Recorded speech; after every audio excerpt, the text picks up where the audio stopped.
The following video is rated PG for puzzling gameplay. Viewer discretion is advised.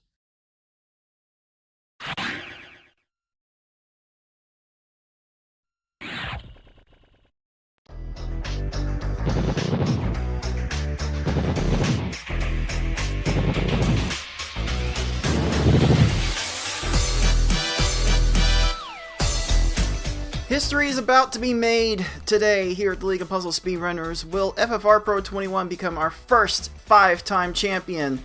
Or will TaymanND join the Pantheon as repeat Pokemon Puzzle League champions? We're about to find out.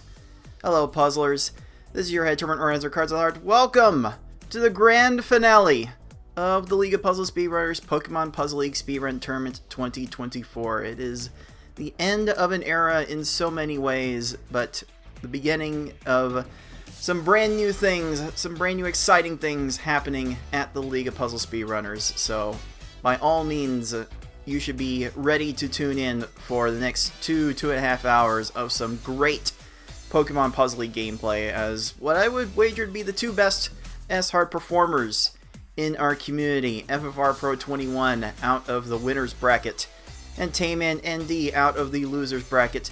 They will be fighting it off in a best of 5 S-Hard contest to determine who will be the ultimate champion.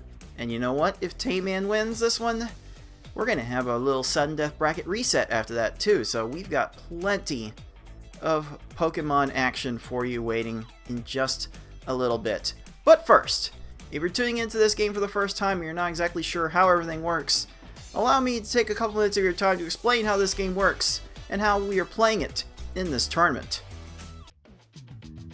Pokemon Puzzle League is a Match 3 puzzle game released for the Nintendo 64 in September 2000 in North America and March 2001 in Europe. It has been re-released multiple times via the Wii Virtual Console in May 2008 and the Nintendo Switch Online Expansion Pack in July 2022. It is a Match 3 puzzle game in that if you match at least 3 of the same panel either horizontally or vertically, the panels will disappear.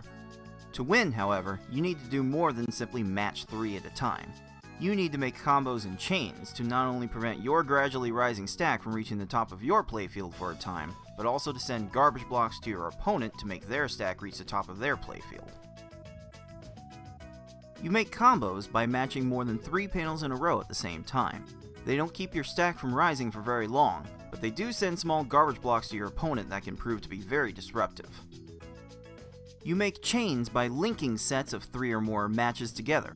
Make a set of panels disappear, and then have the panels immediately above them fall into another match. Not only does this keep your stack from rising for a longer period of time, but it will make thicker garbage blocks that will be more effective at actually filling out your opponent's stack to the top. If your stack reaches the top of your playfield and the game tries to break the stack through the top, you lose, so you want to avoid this at all costs and force it on your opponent as much as possible. To beat these computer opponents, you will have to either make sure that they run out of time while their stack is completely topped off, send so much garbage to your opponent so that they can no longer make a move, or send garbage to your opponent in such a way so that they think they can no longer make a move. Easy mode has 11 stages, normal has 14, hard has 15, and V-hard and S-hard have 16. In this tournament, players will be racing through those stages to get to the end as fast as they can. The first player to defeat the final opponent wins the race. The first player to win a predetermined number of races wins the match. Best of luck to all of our players.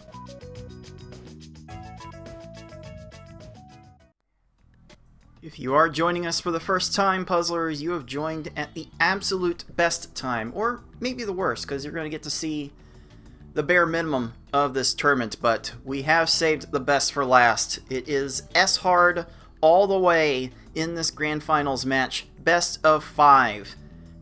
FFR Pro 21 is coming from the winner's bracket, so he only needs to win this best of 5, get to 3 race wins, and he would be our PPL 2024 champion. But Tayman not only has to win the best of 5, but coming from the loser's bracket, it's double elimination still. FFR Pro has not lost a match, so Tayman would have to win one more match, and it's going to be a sudden death S-Hard run to determine our champion. And once we are done with this match, we will be awarding players who played in the tournament. Our top 4 from this bracket will be getting a piece of our crowd-funded prize pool. This is the last day, the last time you can add to this specific pool. This pool is sitting at $111.11.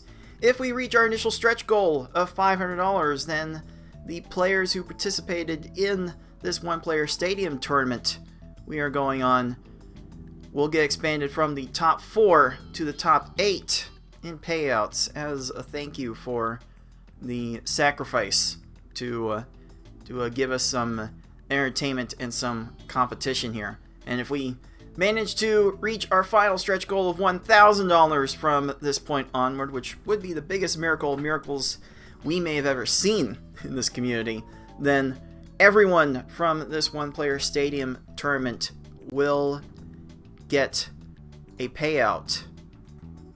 And we have definitely seen a lot of play in this tournament so far. Lots of things happened here. Let's see if I can get a little bit of a zoom in on how these matches played out, because the losers bracket definitely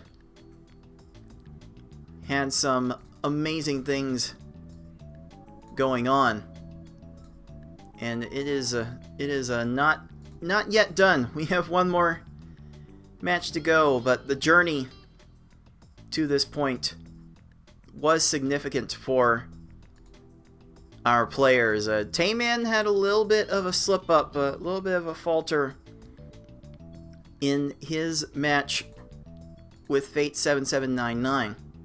So TaymanND had to fight a little bit through the losers bracket in order to get to the promised land, whereas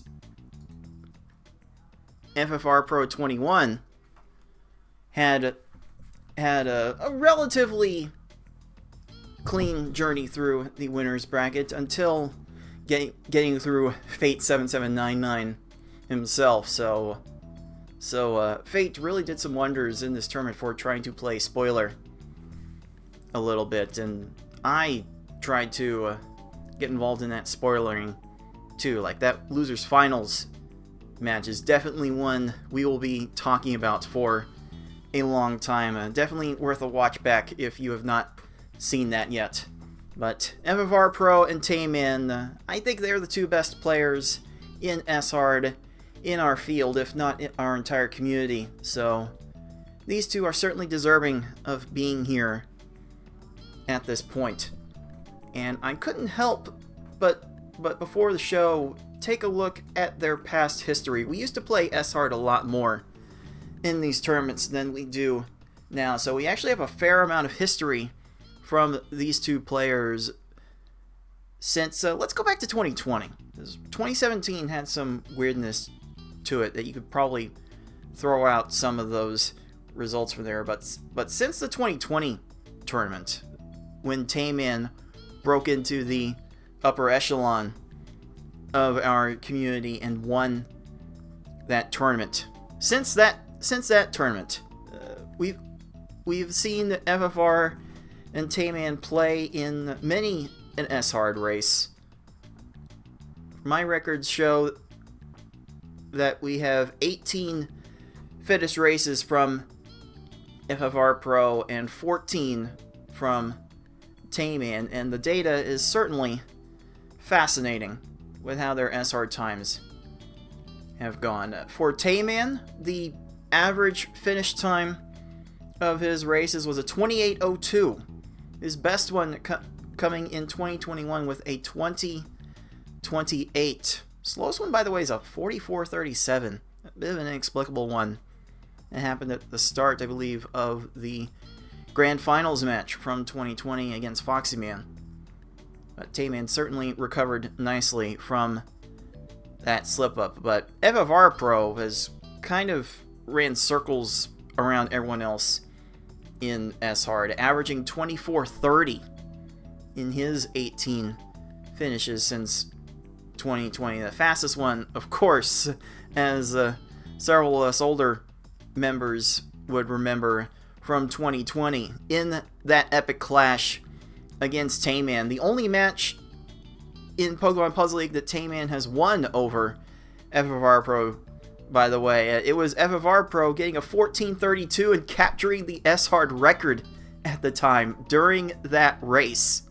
It was quite a spectacle to behold, and by all accounts, FFR has been very steady in S-Hard since 2020. The slowest time he's ever recorded is a 33:23. So, on paper, FFR does seem to have the advantage here, but I would like to take a gander over to the live Twitch chat for a prediction on who is going to win, and more of the points and the bettors with their Twitch channel points seem to be going towards Tayman winning it all, which is very, very interesting. I believe Tayman has gotten a sub 20 S-Hard in a marathon performance recently. Shame on me for forgetting which one that was. I think it was a Slurpee-thon, if I remember right. I certainly welcome a correction in the comments for that. But don't look now. But I believe it was a Thursday when FFR Pro completed a feat that we had never seen anyone do before, actually breaking the sub 1 hour mark in an easy through S-Hard run, blowing the current world record out of the water by over 4 minutes. And that included a 16:19 S-Hard run. So who knows with this one? These two have been so good at S-Hard, such high highs and such low lows. You just never know what we're going to get from these two. So let's not keep them waiting any longer. Let's get to this epic final matchup that we've got here. It is the number 1 seed FFR Pro 21 and the number 5 seed TaymanND in a best of 5 S-Hard combat, and that is going to start right now. We'll get Tayman refreshed and onto the scene for you in just a little bit. And we will bring you Game 1 of this epic best of 5 finale in just a few minutes.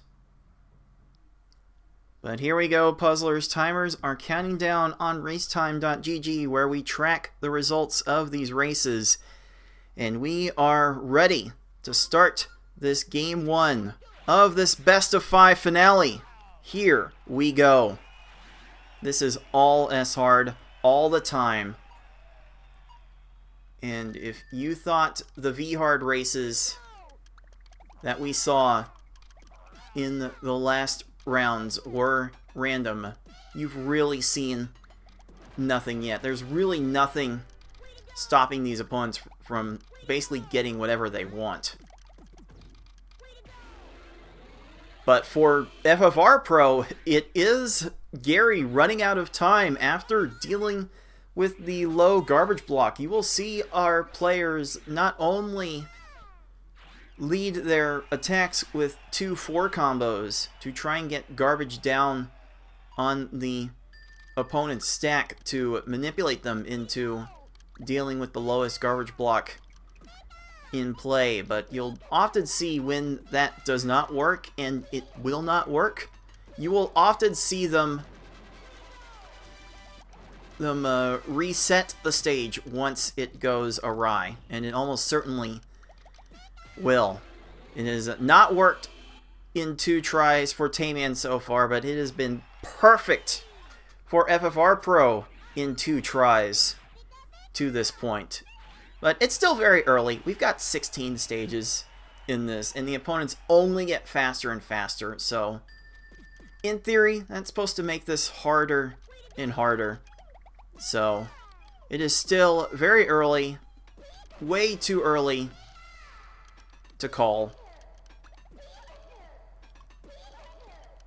So we just have to wait and see how this is going to go. Although this might work again for FFR Pro. Except the blues are going to get held up, and Misty does not flatten the stack. FFR is going to wait for this to resolve to see if there's going to be any more clearing. There is going to be some clearing there. It looks like Tayman finally has Gary absolutely crushed and pummeled, leaving him with absolutely no moves left. Some superior chain control being had there to leave Gary with absolutely no options left. Like, these opponents, if nothing else, definitely show a lack of self-restraint. So if they have an opportunity to clear absolutely everything they will match absolutely everything they have. And in some ways, that makes the end game a little bit easier. But we can get to that when we get to the second half of this first race. Oh, this might work again for FFR Pro. And there it is. That combo block, that small garbage block, fell down onto Misty's field in a way where she could only look underneath that lowest garbage block and could not see any more matches to make. So these opponents do a little bit of a dance of death when they run out of moves. You're going to hopefully see that a whole bunch during the show. Okay, Brock could have continued that chain and ruined himself, but chose not to do that for whatever reason. That's gonna definitely tilt Tayman a little bit. And Surge did some interesting things there to FFR Pro. Not quite addressing the garbage, but not quite getting to his other plans either. So I think that was a bit of a gift stage for FFR. And the combo trap is locked in place for Tayman on Brock. The combo traps tend to fall into place within 30 seconds on these opponents. That one for Tayman had to go 45 seconds. He hasn't had a quick winning stage yet. So if that continues, this might be a rough one for our PPL 2020 champion. But once again, FFR Pro finds an answer, and Tayman counting his blessings on that Misty with a 12-second result. The best things in this game have a tendency to happen by accident. We will try to make chains to leave these opponents with no options whatsoever, but sometimes if we drop the chain a little bit early, it is certainly possible that the opponent will still end up with 0 answers to the chain attack. And okay, I was about to say, was this going to level off Tayman's garbage? That was not quite enough there. So far, I believe FFR Pro has reset twice, and I think for Tayman, that's his 4th reset. FFR not going to reset here because Koga is now crushed. There was a way with the 3 reds in the second tier of panels for Koga to get out of that, but these opponents are, by and large, not going to be able to see how to do that. Has Tayman timed this attack right on Koga? Absolutely! Caught him on a stack raise.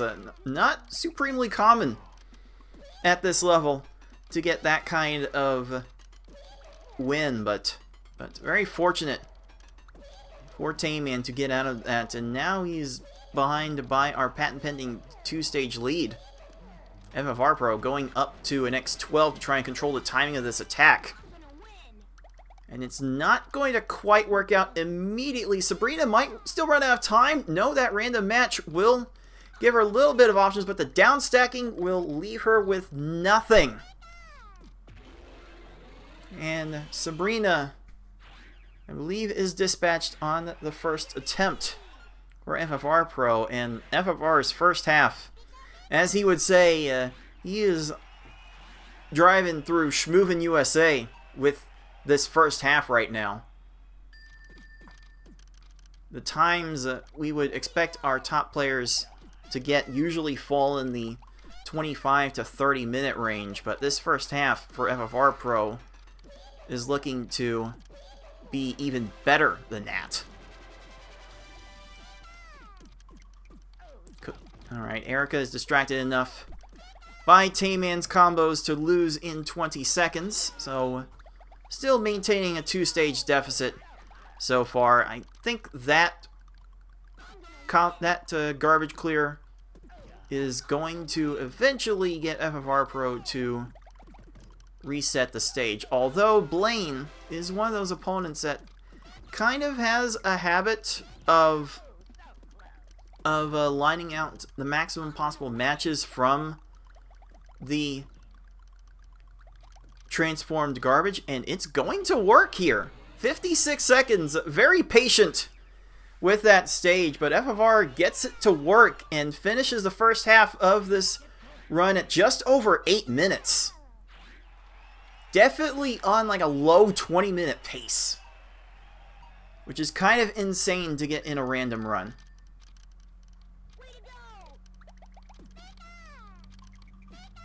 But now we tend to want opponents to almost exclusively exhaust their resources, because running out of stop time for making combos and chains almost never happens in the second half of this run. It is very possible for players to get stuck on these stages for multiple minutes. Not going to happen with this Tracy, though. Tracy is going to run out of everything.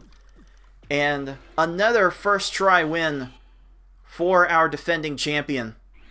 Again, FFR Pro is coming from the winner's bracket, having yet to lose a match in this tournament. So FFR just needs to win this best of 5 to win the title.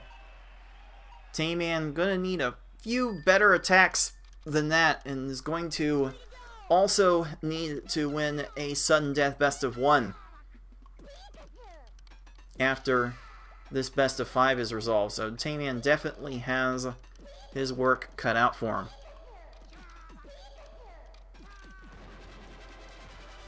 By the way, if you want to make this effort worthwhile for our players, our prize pool is currently sitting at $111.11 out of our $500 goal. We can make it more worthwhile for the other participants of this tournament if you reach that goal. So anyone has anything they can spare, we're more than willing to take whatever you can spare.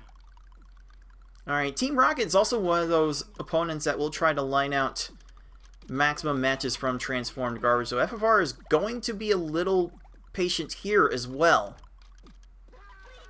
This stage going over a minute. Not uncommon for Rocket to get 6, 9, 12 combos off of this garbage, so it may lead to them running out at some point. So far, Rocket has found all of the necessary matches.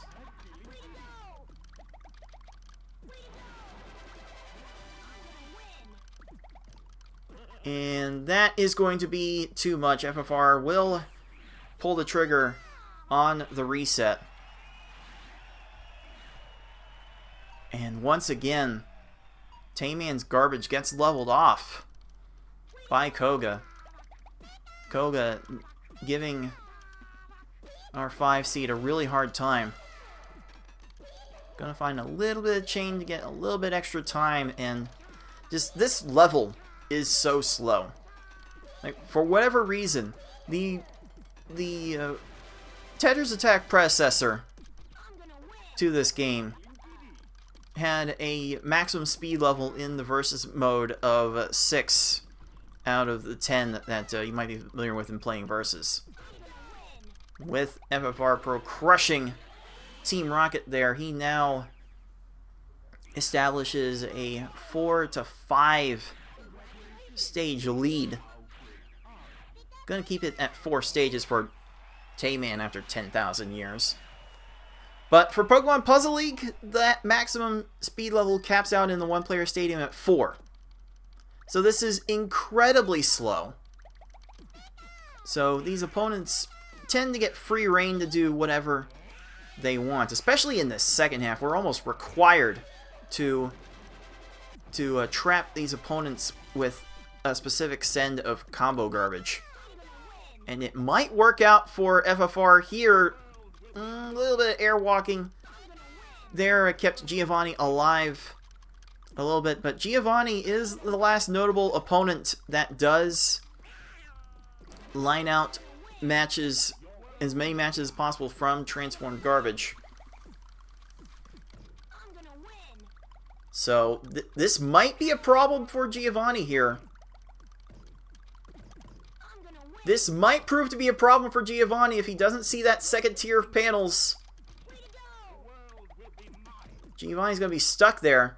He's going to see those purples. No! And the persistence pays off for FFR Pro, as he is the first to the Puzzle Elite at just over 13 minutes. Still very much on pace for a finish around the 20-minute mark. I've been watching FFR play this mode for more than 10 years now, and his play never ceases to amaze me. Tayman going with a full console reset. The RNG just treating him that poorly.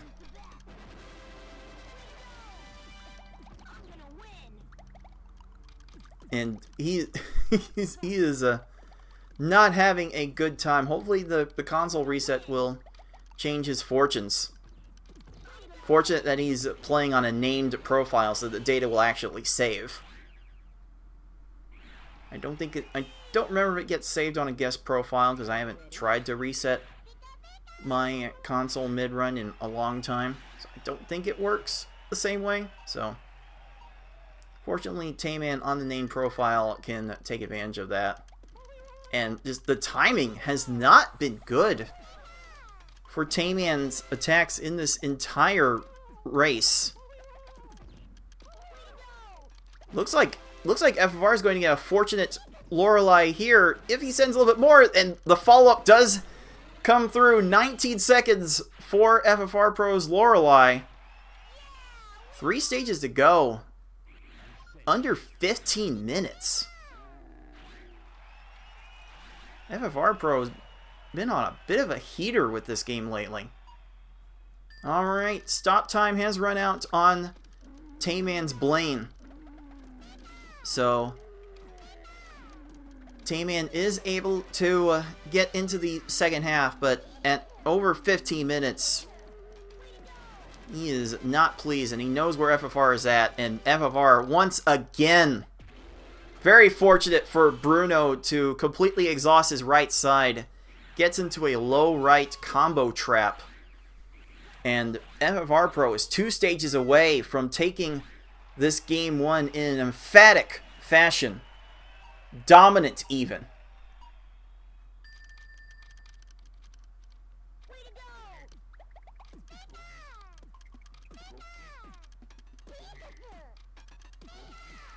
Looks like FFR might get another low right side Gary here.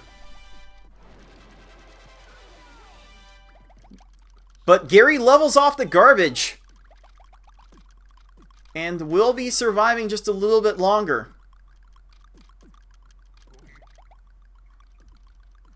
Oh, wait a minute. Gary might have some problems here. Gary's going to see the second tier. Will Gary have time to get to anything else? He's kind of out of position. But Gary so far is finding all of the matches to keep this chain alive. Kind of running out of time when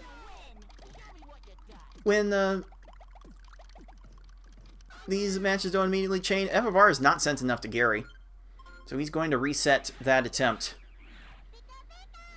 But still, with a 6-stage lead at this point, FFR has very little to worry about. And TaymanND's Tracy finally gets into a low left combo trap. That's going to take care of business. FFR did not start this attack to his liking at all. So this is not going to be a fruitful attempt for him. We reset on these stages because these opponents would literally go on for minutes if we didn't. Like, just check out the S-Hard match that I had against Ty, the S-Hard game we had. Both of our Mewtwo's went like 10 plus minutes, or close to it.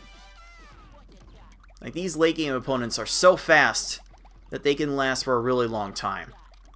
So if you don't get these attacks down and in position in the first 30 seconds, then you are almost certainly going to be spending multiple minutes on a stage. So instead of that, we've decided as a community that we're not going to sit through those multiple minutes of stages. We're going to get these opponents... We're going to get these opponents in the combo trap, whether they like it or not. Since we made a collective decision to do that, basically started in like 2016-ish. Since we started doing that, the average times have gone down a lot, and has made this speed game a lot more palatable. This S-Hard level, a lot more palatable. But there's still occasions where the top players take 30 plus minutes to finish a run.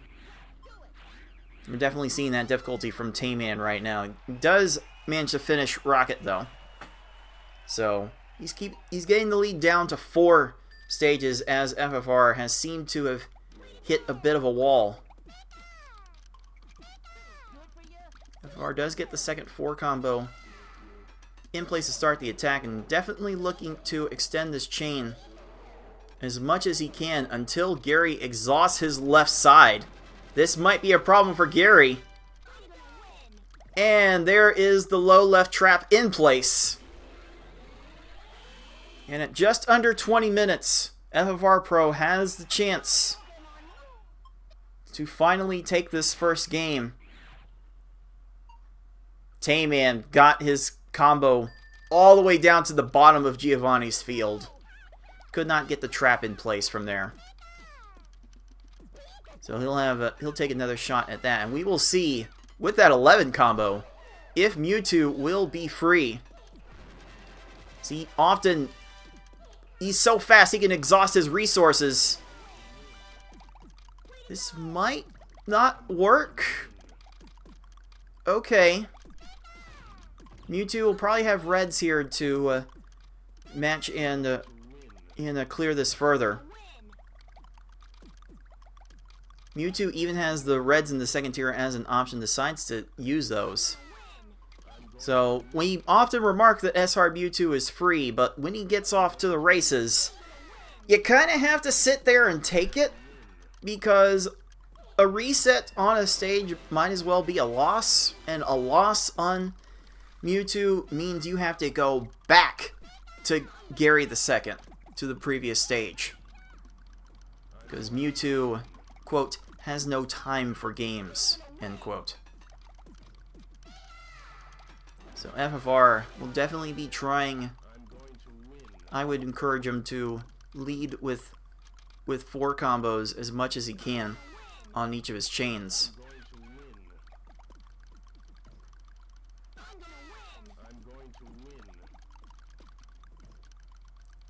He's like, look at how fast Mewtwo is. This is almost superhuman speed.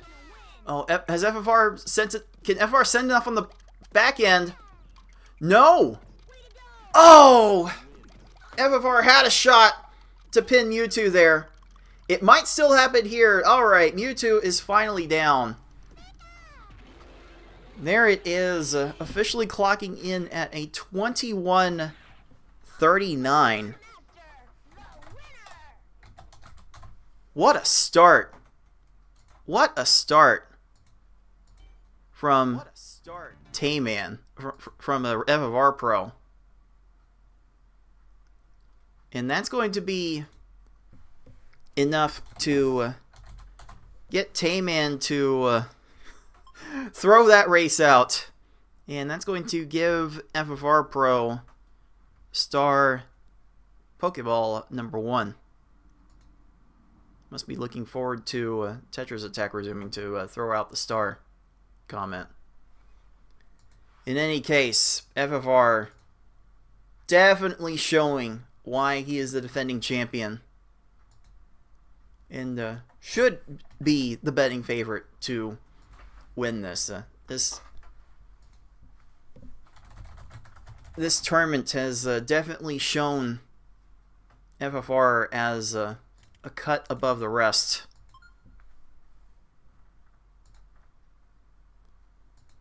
And we will see how Tayman will be able to bounce back from this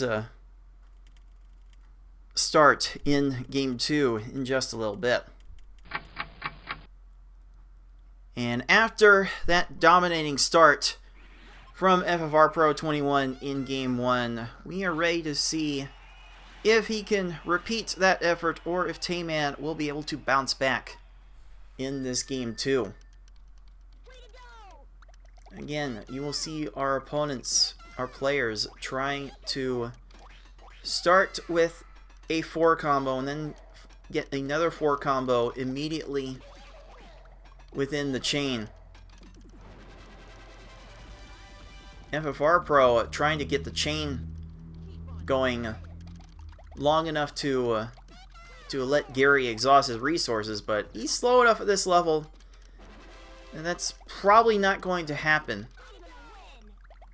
FFR giving this stage some patience before maybe resetting it. Tayman took no time to decide to reset his first stage. I think Tayman has an opportunity to get rewarded here.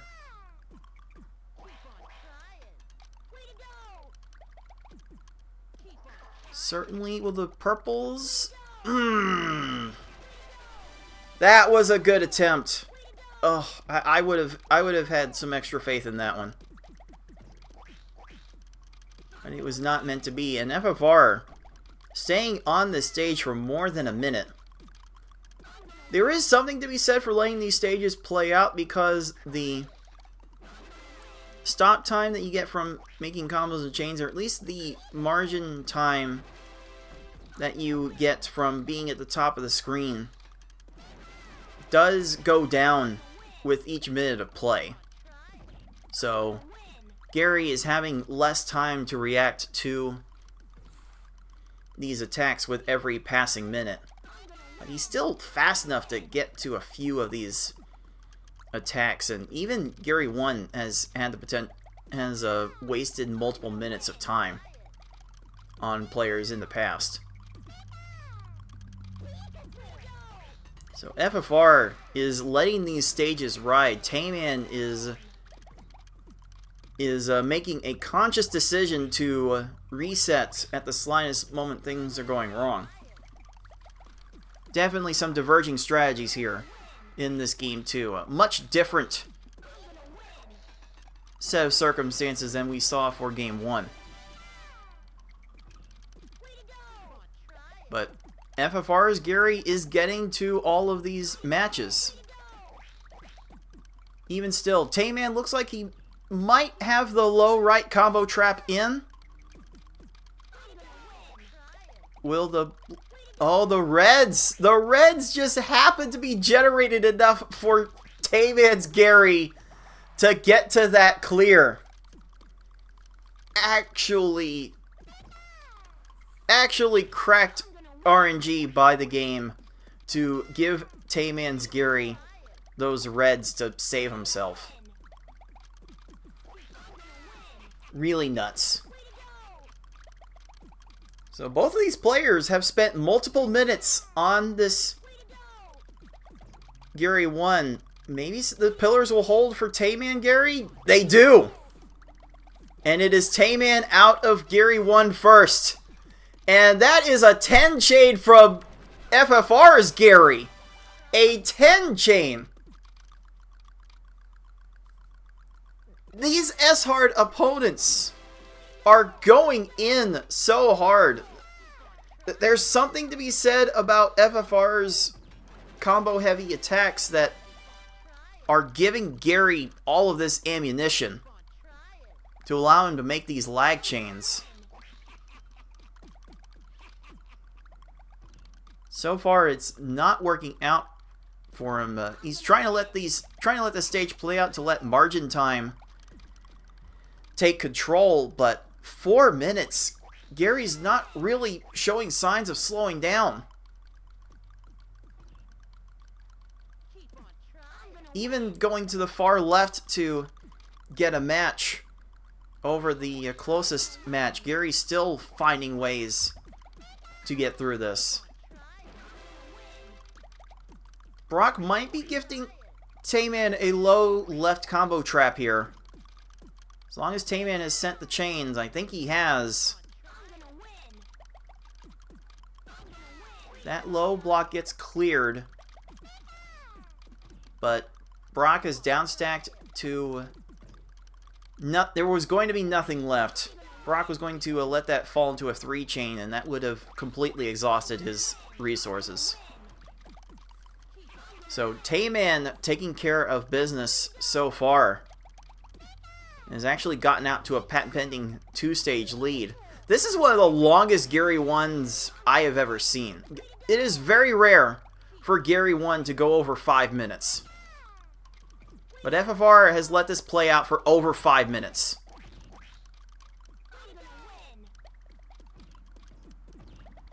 This is actually nuts. Misty does run out of time, so Tayman is going to extend his lead. He's not going to like his personal progress in this run, but I know he's listening, and I know that he knows where FFR is at right now. So he has to be feeling okay about that result. 5:47. 5:47 is how long that Gary 1 took. And look at Surge running out of time on Tayman's quick attack. 11 seconds. Tayman getting a lot better luck in this early game, even if Gary 1 wasted a little bit of time. Every stage since has been fairly good for him.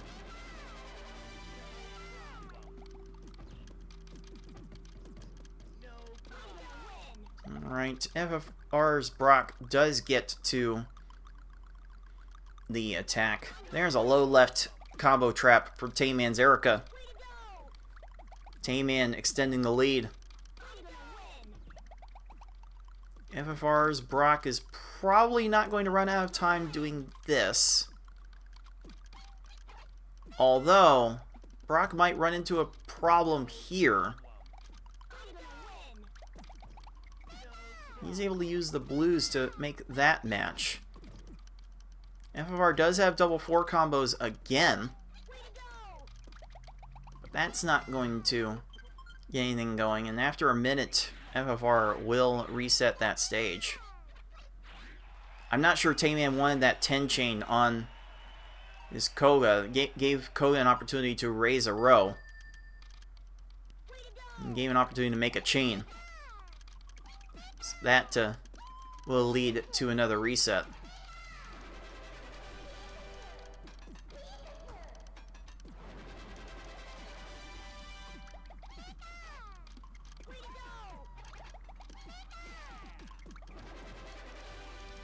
Okay, Brock has restarted his chain, giving a little more opportunity to let FFR get the trap in place, but the purples were just there in row 2 to get that garbage clear.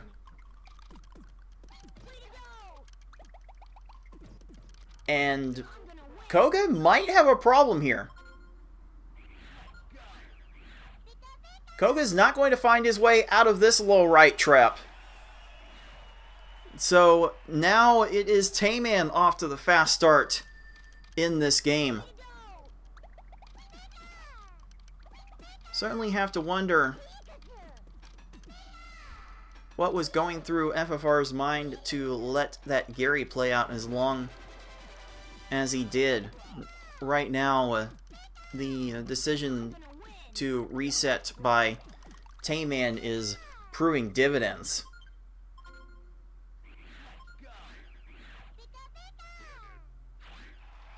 Will Sabrina continue this chain long enough for Tayman's dropped chain to work? It might. This might be a problem for Sabrina. Low right trap. Tayman getting a lot better timing with his attacks here. Getting off to a much faster start. Okay, FFR I don't think got Brock to cooperate all that well. That's going to get the garbage leveled off. And FFR so adept with the combos, it sends the combos so frequently that when his opponents clear garbage, they tend to get a few more panels than most would get. Oh man, Blaine was able to raise a line right before Tayman could get that optimally down, but that will lead Blaine to run out of time completely, and Tayman finishes the first half. Close to 10.5 minutes. This could still result in a low 25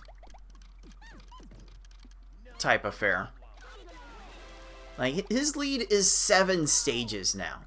This is a 7-stage lead for Tayman. There's no hope for FFR to finish that Brock.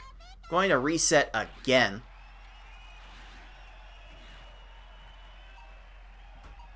Both players have had a run in these first 2 games where they've been on the struggle bus. It was Tayman's turn on the struggle bus last game. It's FFR's turn on the struggle bus this game. Pokemon Puzzle League giveth and subsequently taketh away.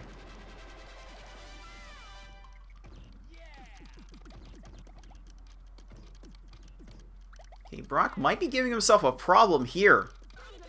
Now the low left combo trap is in. So, FFR Pro finally getting out of this Brock. Both Gary and Brock giving our defending champion fits. That's a low right potential here.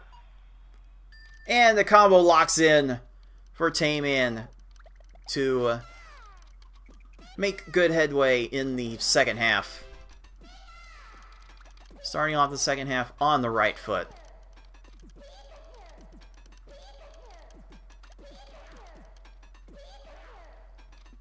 FFR wanting this chain to go up. 12 chain should make the timing good for this Misty. Misty only had one potential color to match, and she squandered it. So FFR Pro will get his first good stage of this run. Rocket has a low left here. And that is going to stay in place. Tayman getting a lot better mid-game stages in this game too.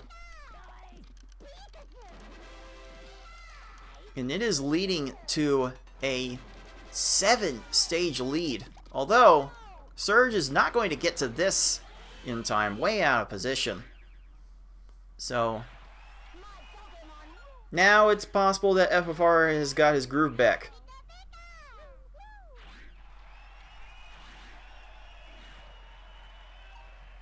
Okay, Giovanni could not keep that chain going, so Tayman will keep his chain going. And I don't know how Giovanni gets out of this.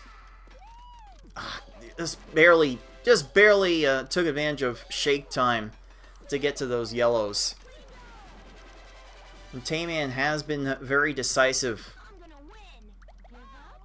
about resetting stages.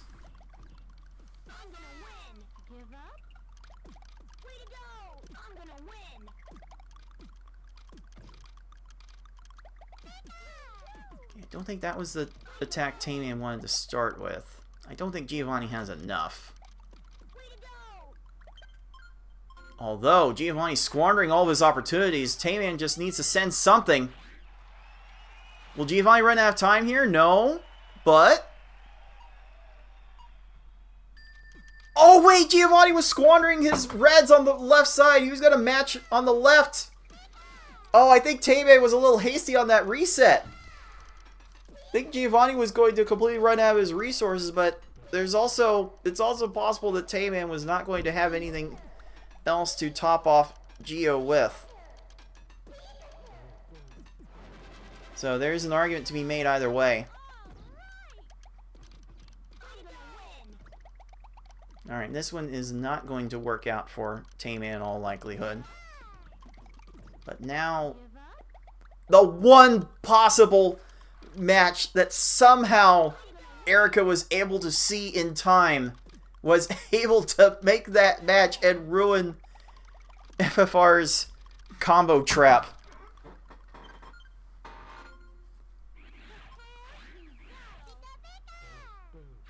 These CPUs are definitely taking no prisoners in this match. Both players having their struggles on one stage or another. That said, Tayman still has a 6-stage lead. FFR has not been able to overcome the early game struggles. Had a hard time with Gary, had a hard time with Brock. Misty and Surge were fine, but Erica has managed to stick with it for a while. That is definitely not the chain FFR wanted for that board. So FFR is restarting everything just so he can lock the 4 combos into place. That's a low right side for Giovanni, and he is not getting out of that. So Tayman will be heading into the Puzzle Elite at about 16 minutes. Tayman still has an opportunity to set like a low 25-ish run with this effort, which would still be incredibly fast compared to the rest of our field.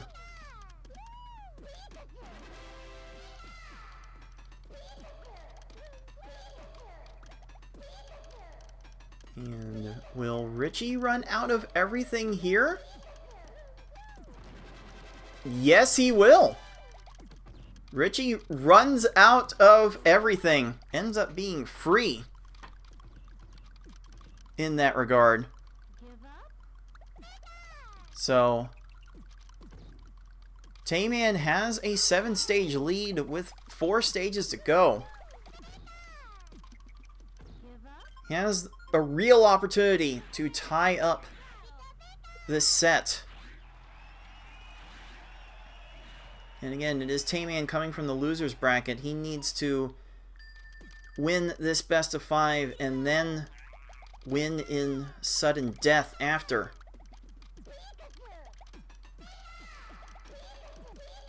Tayman looking to get to this 13 chain to hopefully Lorelei will restart in time.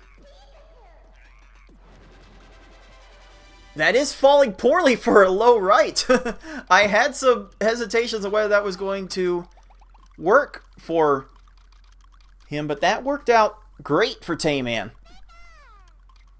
And like, I don't know, just like that, Tayman actually still has a little bit of room to finish this with a faster time than FFR Pro did in Game 1.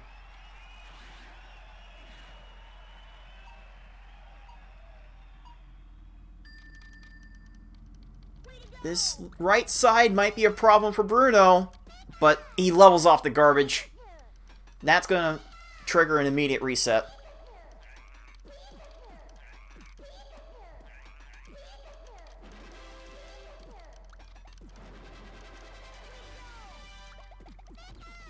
Will Erica finally give FFR the opportunity he needs? Does clear that garbage. Gonna keep the reds up. And once again, FFR Pro having an early game struggle. This lead is now 9 stages. And the combo trap is going to fall in for Tayman, a low right. And now the lead is 10 stages. A 10-stage lead for this S-Hard level. S-Hard not messing around today.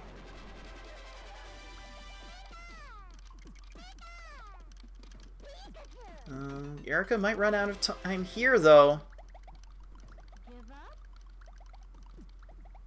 She won't. Oh, she managed to clear everything on both halves of her field. Managed to lower the stack in time.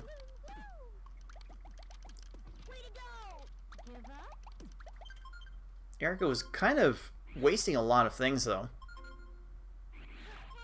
But FFR is going to keep trying. This has to be like the third stage in his run so far that has taken more than 5 minutes.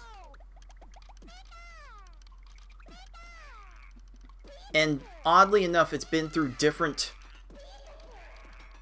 means. Wow, nice low right trap in place for Tayman. He is off to Mewtwo.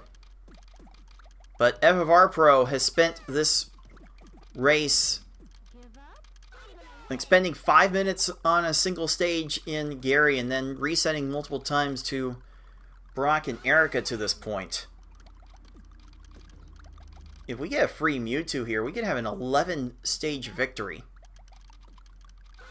Mewtwo not cooperating so far, so Tayman will keep the chain going. Has an opportunity for at least X11. Gonna leave it at X11.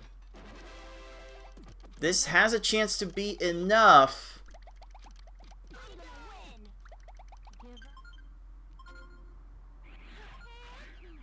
Mewtwo did waste a lot of panels to get to that garbage clear, though. So, still not quite over. Tayman has been known to reset out of a bad Mewtwo stage. So, we do have to watch out for that possibility.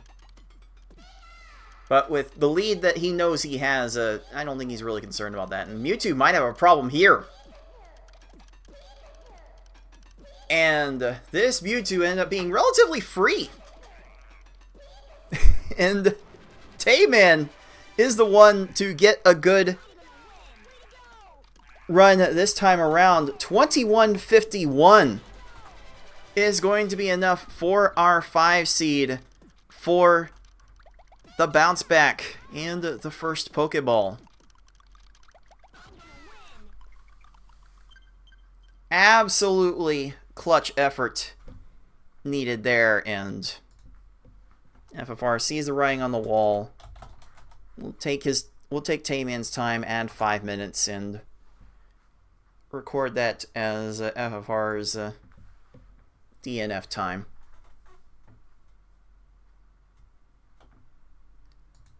Like, both of these players through these first 2 games have definitely shown the dilemma that S-Hard will present to our players. Do you let a stage play out for multiple minutes and let margin time try to take its course?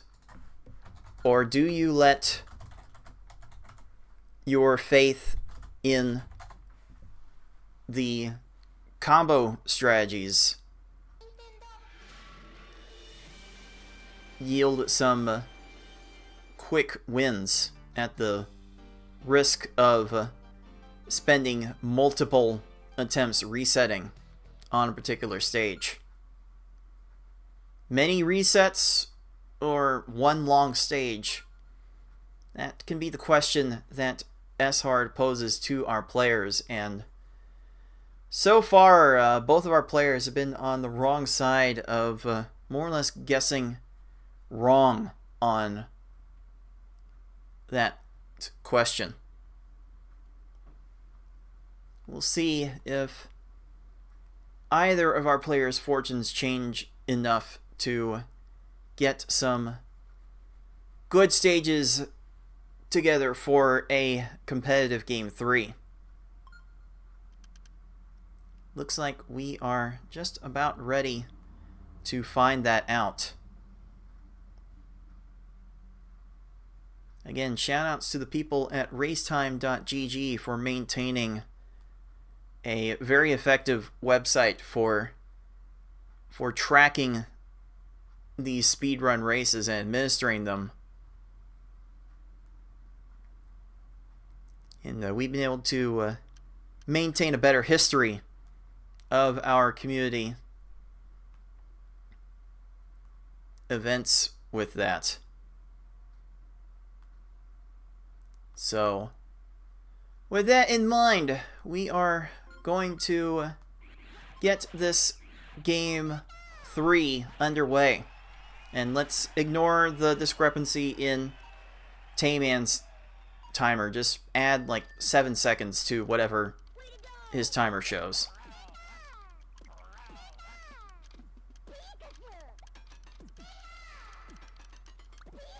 So we see a big chain attack from FFR Pro.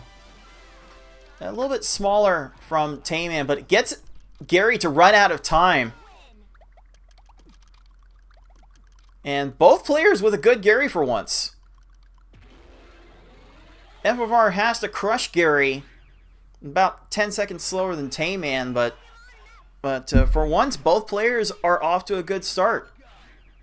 This is refreshing.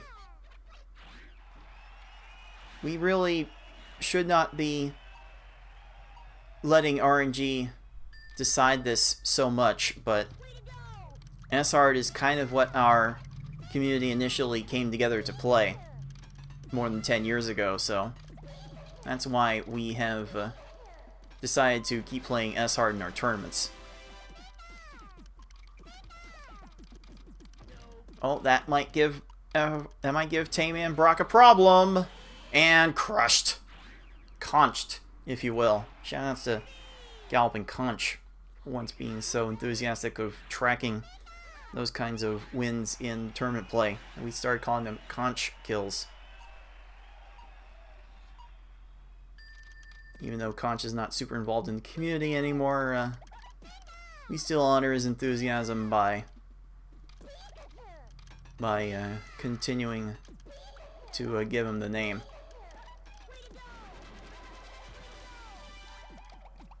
TaymanND going bigger on this chain. 6 chain, oh, the combos were not quite there. Misty is able to raise her stack, but FFR does not have this problem. Does get in the quick win at 24 seconds. By all accounts, both players are getting off to much faster starts this time around. But it does not take much for one stage to completely stonewall one of our players, as we have seen from both of the previous games so far. This timing looks good for TaymanND's Misty.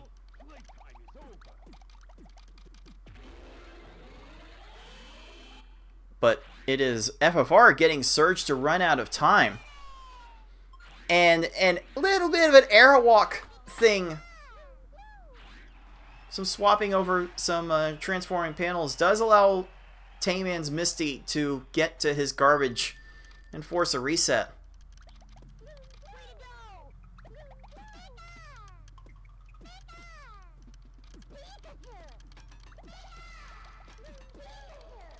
FFR keeping this chain going. X8 having to try and get Erica as she raises her stack, but might still lead to a low left trap.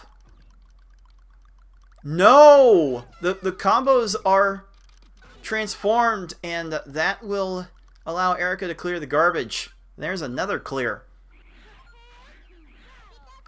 And maybe I've cursed these players now that they've both gotten off to good starts. Now they're stalled on the same stage. Now they're stalled on their respective stages, I should say.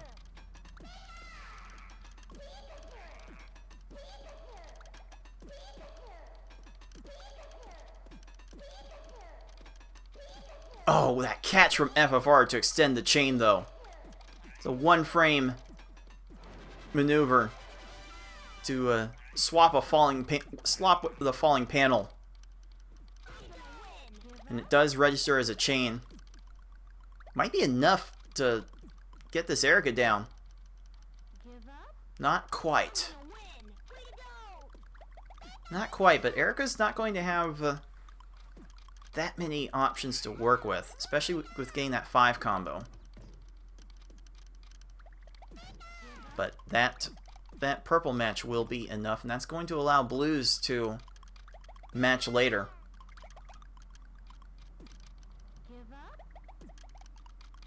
Erica does not have a lot to work with, so FFR persisting a little bit, but it has allowed TaymanND to completely catch up, and we are all square once again.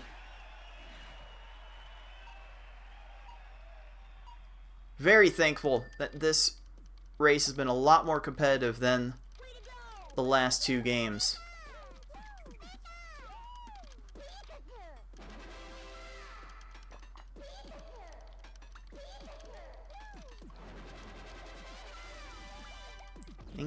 Think FFR Erica might be vulnerable to a low left, and she is. So FFR Pro will be maintaining a lead, but TaymanND Erica does run out of time, so he is trying to keep pace.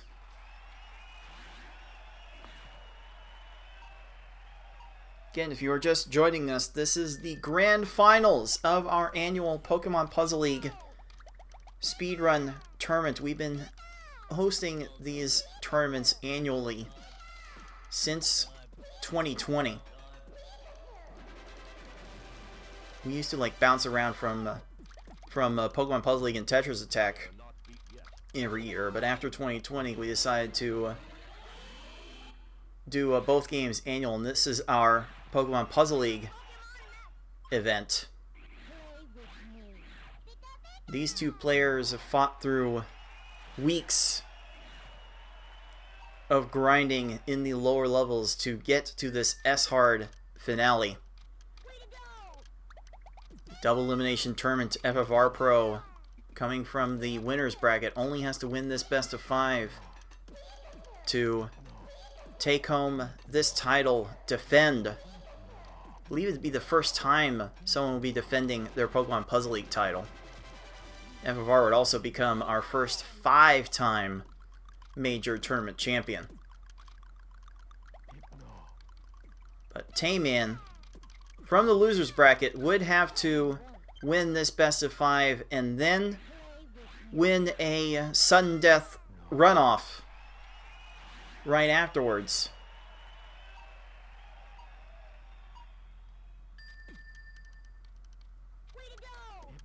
And he's looking to become our second multiple-time Pokemon Puzzle League champion. Like, really, it's harder to find a more worthy pair to play in this final than the 2 perhaps most consistent S-Hard players in our community. And as you can see from these first 2 games so far, both of our players managed to finish a run in this match in under 22 minutes. Absolutely insane pace that both of our players have been setting so far.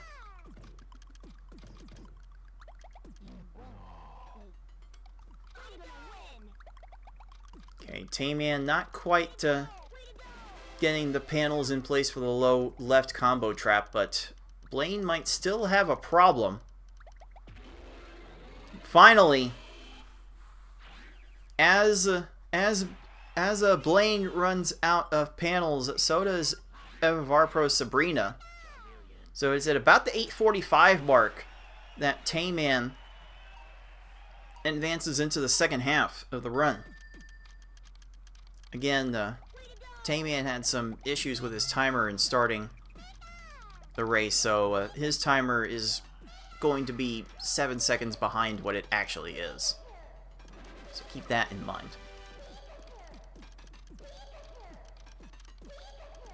FFR really going big on this chain. X14 as Blaine restarts his chain. Not very helpful from Blaine in that effort. Tracy might have some problems with this combo that Tayman has managed to get down. Combo traps in place. What a formation. What a weird formation for Tracy to get himself in. And Tayman able to take care of business with that Tracy. I don't think he's struggled on a Tracy in this entire match. And Tracy tends to be one of the more notable trolls in our community. I still don't have a great explanation for why that seems to happen so often with Tracy specifically. Maybe one day we can get to the bottom of that. That attack is not going to work for Tayman, and that will lead to a reset. Oh, Blaine was doing some funny things there, and is just going to maybe run it. Certainly, Blaine will not have any more panels to work with here, right? That's right. Blaine has nothing else to work with, and FFR Pro will be entering the second half of this run about 10:45, 2 minutes behind Tayman's pace.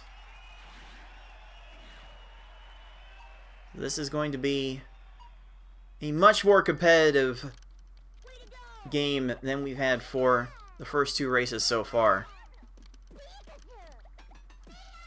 Still might be talking about this one for a while yet.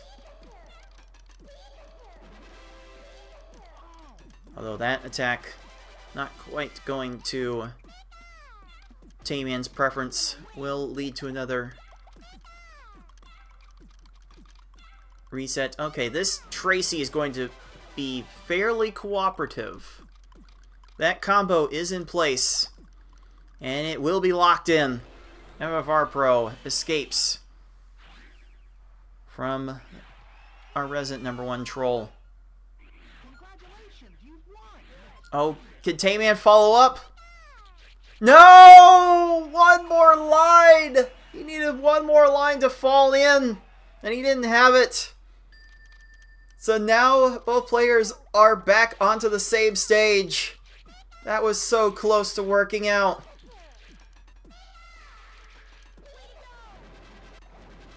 Oh, that's very vulnerable.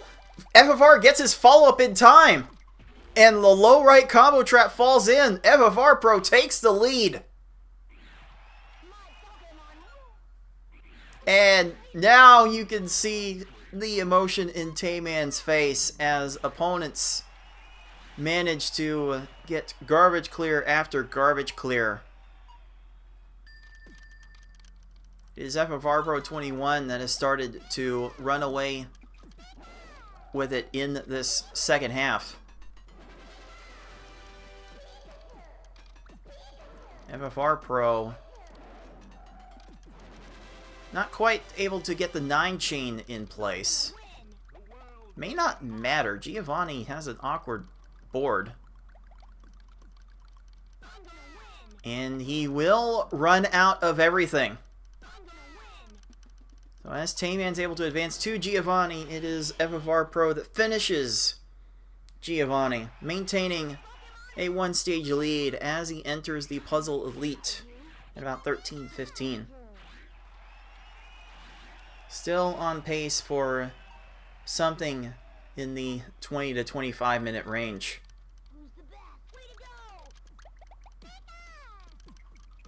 Oh, Tayman needed one more line to lock Giovanni into the combo trap. That's not going to work. Very unfortunate for Tayman. Richie might have a problem with this attack, though. And that combo is down. And so is Richie. So with 4 stages to go, it is FFR Pro with a 3-stage lead. Things are looking better for our number 1 seed and defending champion. Oh no, I don't think Tayman sent enough. He's trying to spam combos to get Giovanni down. This might still work. Oh, the yellows are going to fall in for the match. And Tayman did not have enough. Oh, FFR did not have a follow-up for Lorelei. Lorelei able to raise her stack and get a clear. And this can be a part of the problem of dealing with these opponents too. They start consistently making bigger chains, and you have to wait for those chains to transform in order to build your own attacks to reply. At least Tayman gets the low left combo in for the 18-second Giovanni, reducing the deficit to 1 stage. But if you get to that point where you have to wait for your opponent's garbage in order to rebuild your chain, then these opponents are certainly going to have all the opportunity in the world to replenish their resources. And you're almost certainly not going to get them into a losing position at that time. But Lorelei does not see the second tier possibility and finds herself crushed. So FFR is getting out of this. And like FFR Pro has been tearing through this second half. At least Tayman has crushed Richie.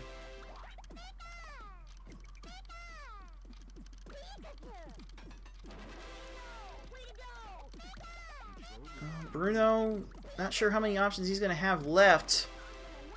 The Blues will deal with the garbage a little bit, but he still doesn't have that many options to work with.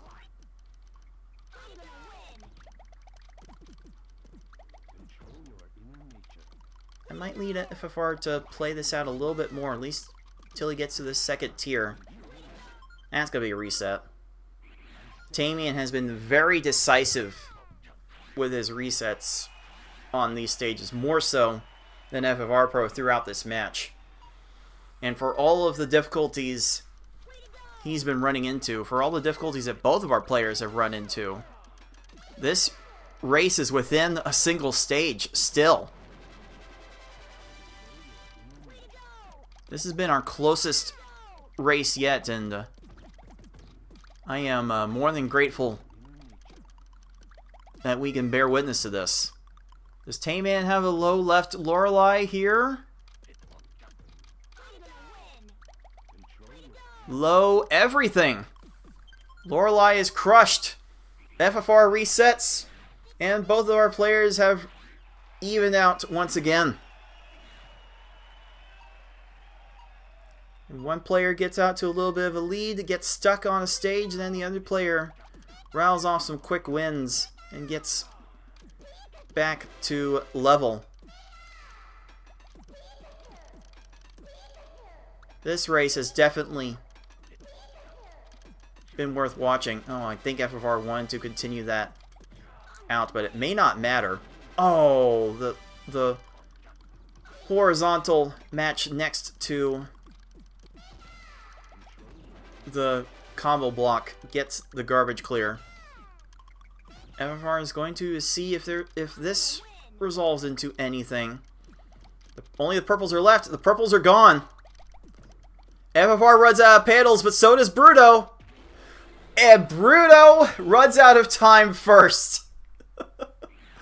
Oh, that was so close. FFR played that as close as he possibly could have. But he does get out. And the Reds just stood up a little too much for TaymanND to get with that attack. So, FFR Pro now with the one-stage lead.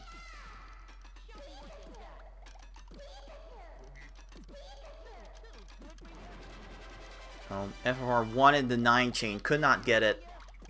This Gary is not going to slow down anytime soon.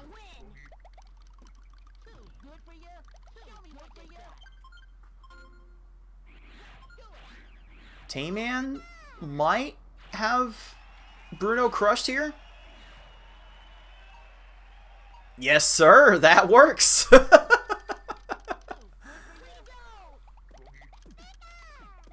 Alright, FFR Pro starts this attack off with a 4 to a 7. He's going to want another 4 combo before the end of this chain. He does get the 6 chain link in time to lock the second 4 combo in. Now, just looking to keep the chain going because Gary is doing nothing. Gary still doing very little. The combos get cleared before even the main chain garbage could come down. This is not a great top line for Gary to work with, though. Down to one possible match and is able to find a way out of it. So FFR is letting this play out. TaymanND resetting his stage.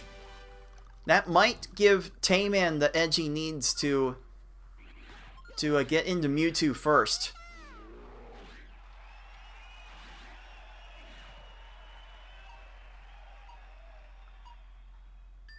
TaymanND starting with a 4 into a 7.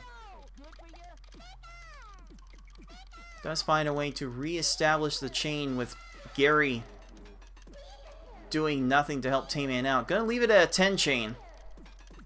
That was not working out at all. FFR Pro going to a 13 chain, and his Gary is uncooperative.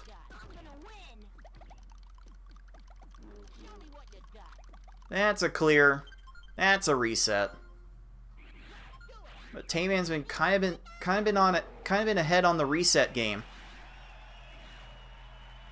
Leads with a 6 chain, which should be enough here. And Gary will not see the purples on the right with that low left combo trap. FFR might also have the low left combo trap in. No, needed 2 more lines.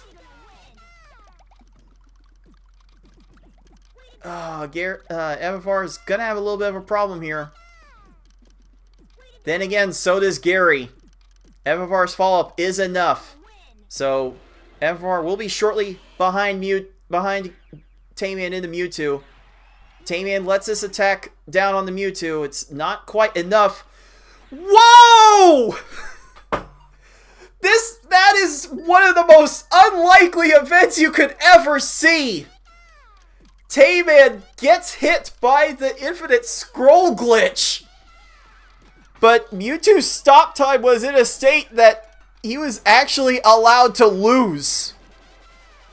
That could have easily ended in a mandatory reset by TaymanND due to the most punishing glitch that this game has.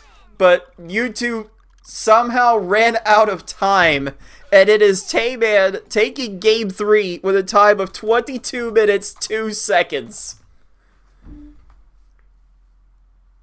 I will say, in my 10 plus years of speedrunning this game, I have never seen Mewtwo lose that way. I have seen other opponents lose that way. I have never seen it on Mewtwo.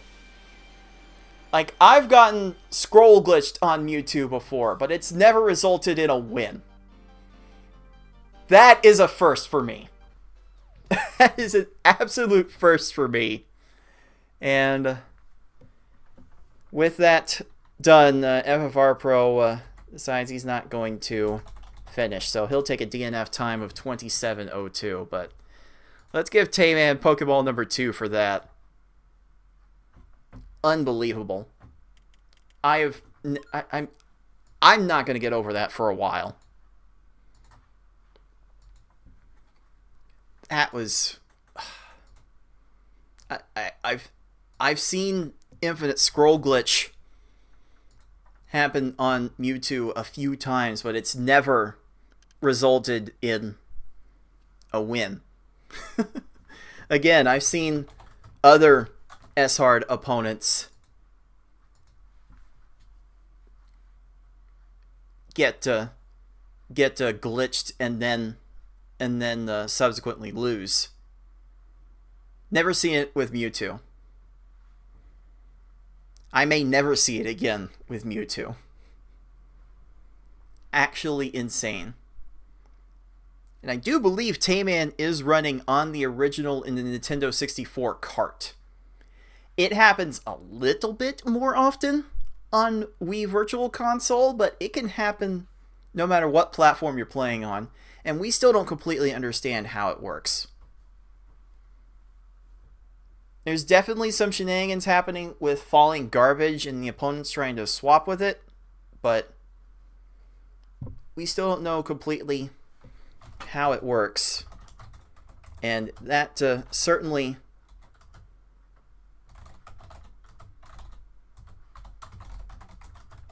will... I can't even... I can't even... I'm out of words. I'm out of words for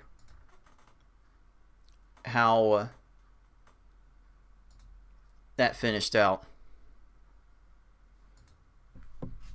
Let's see if we can gather ourselves for this very pivotal Game 4. Tayman is 1 win away from resetting the bracket. So let's see if he can pull this off in Game 4. Or will FFR Pro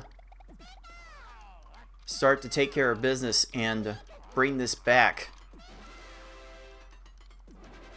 Neither Gary here being particularly cooperative to start, although FFR Gary has a chance to run out of time. Okay, maybe not with that 6 combo. That does not work out for FFR. Is Tayman's timing a little better? That's actually going to lead to a low left trap. So Tayman's timing was better on this attack.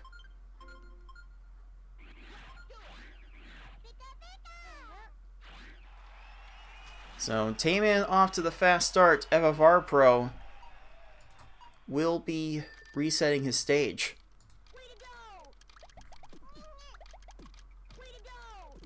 And that is definitely not the attack FFR wanted to start with here.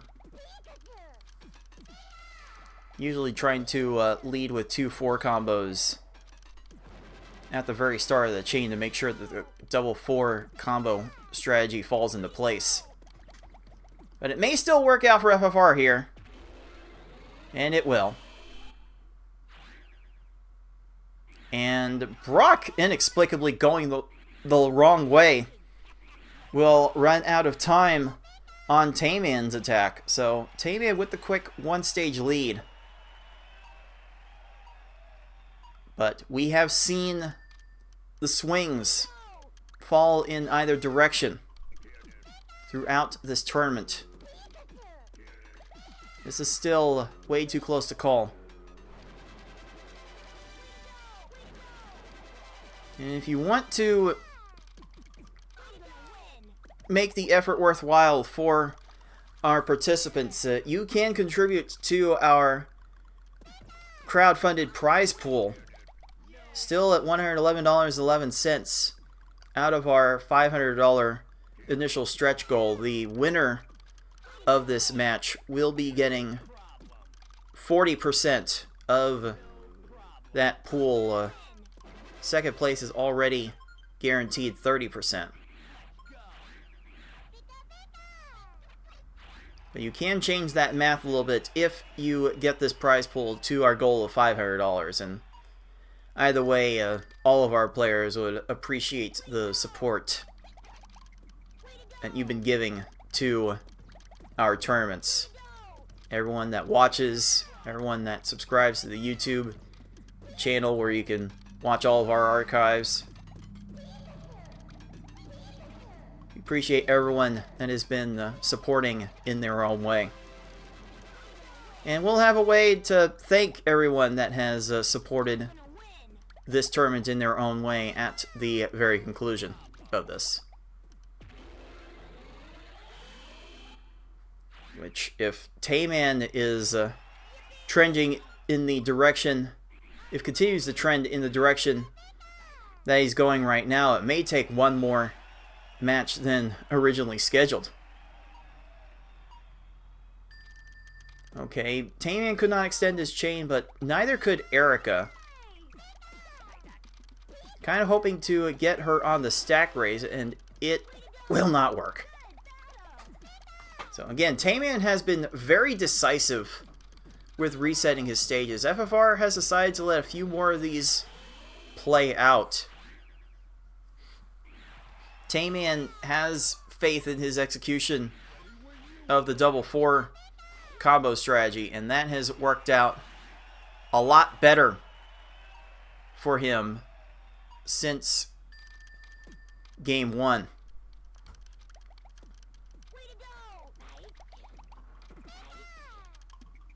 Will Erica run out of panels? That is a low right combo trap.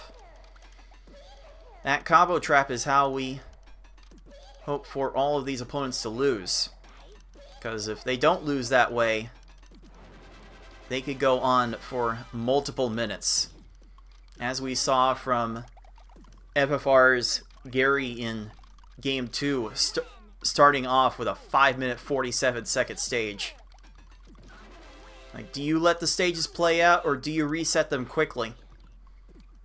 I think TaymanND is showing in this tournament that you have to reset them quickly. And I think from my personal tournament experience, I would have to concur.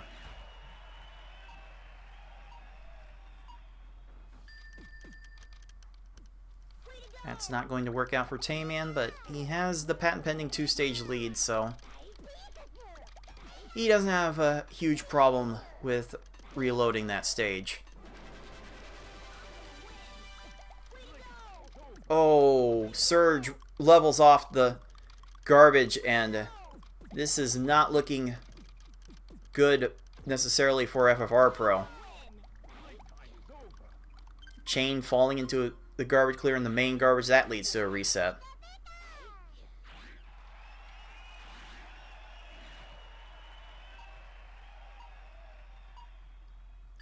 Koga needs to run out of time here, does not. Will force another reset. At some point, we need these opponents to like start making chains and start exhausting everything they have. Lieutenant Surge not doing that thus far, although this might work out for FFR. And it will. The low left combo trap is in. And oh no, I think this might completely bottom out. No, that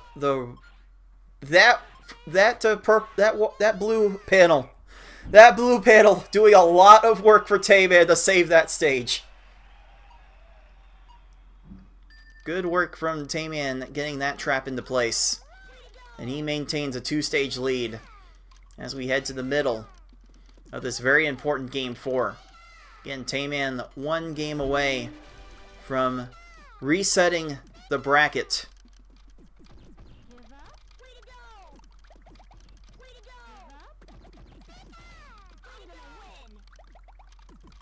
And forcing a deciding final game. Alright, the combo is in place and TaymanND gets another win.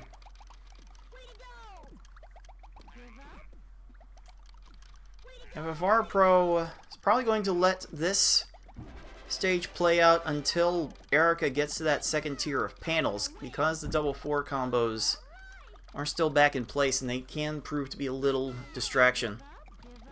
Not there though. That will lead to a reset.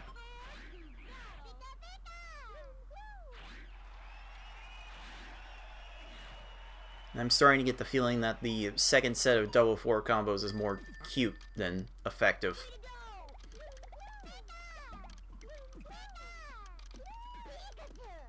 Maybe that's the bias of my personal experience sample size. And Blaine is absolutely conched by Tayman. Tayman will be advancing to the second half of this run at just a shade under 830. Looking to be in a very good place to reset the bracket. FFR Pro does get Erica to run out of time, so his deficit right now will be maintained at 3 stages. Now that we're in the second half, players will be trying to keep their chains alive as much as they can. That's a 10 chain. Tayman's going to leave it at that. I don't think there was any justifying putting it any further down. Tracy might have a problem here. Tracy clears the blues the wrong way, and now he is crushed. And Koga will fall to the low left combo trap. So FFR Pro maintaining a 3-stage deficit. But these later opponents are fast enough that they can waste time for multiple minutes. So it's still up in the air how this match will conclude.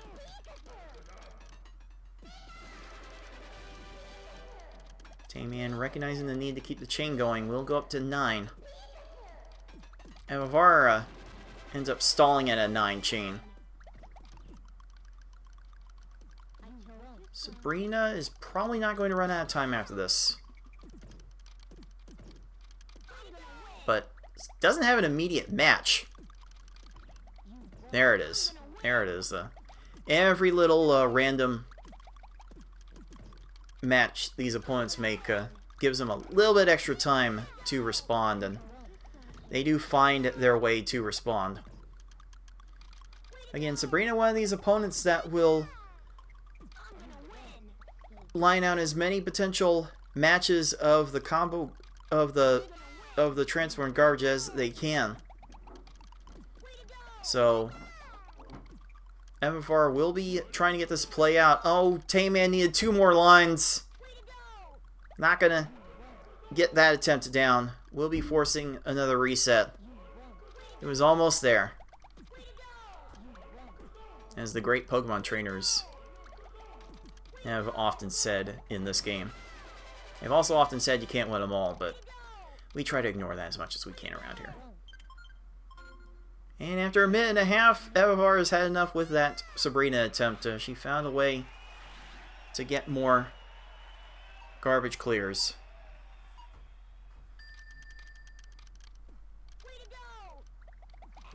Rocket might have a problem here.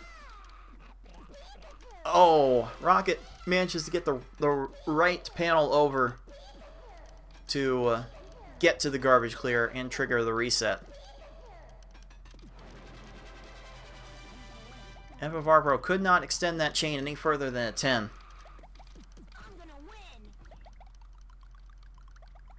And Sabrina making some weird detours getting to the matches she wants to make.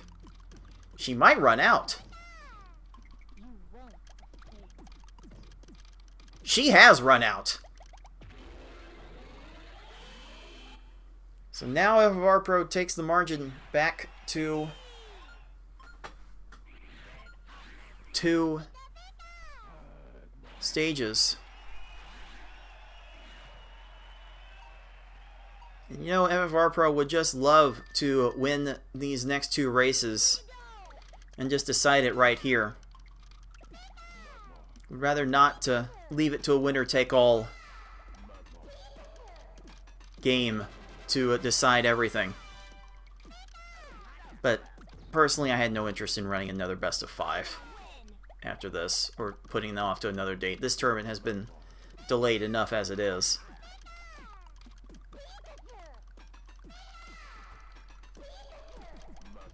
So it's just going to be a best of 1 to decide a potential bracket reset. And if FFR Pro's Sabrina is going to continue to treat him like this, we may need that bracket reset. TaymanND taking his time to start the double fours. The double fours are so critical in this level. Getting these opponents manipulated to not see any potential matches they could be making. We need every advantage we can get, because this game, this level is hard enough as it is.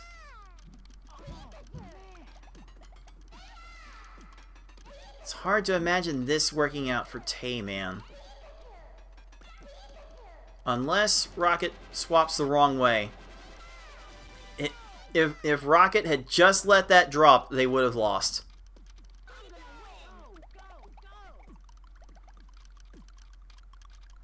Don't look now. FFR Pro managed to get out of his Sabrina troubles and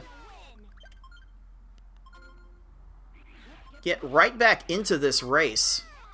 Now a single stage behind.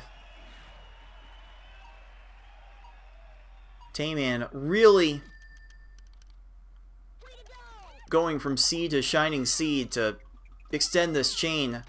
Break out the Forky strats, the mystery chain, X15. By default, the game doesn't display chain sizes bigger than X14. We love to see the mystery strats around here. Oh, Tracy's gonna swap these the wrong way and leave himself crushed. So here we go again, both players back onto the same stage.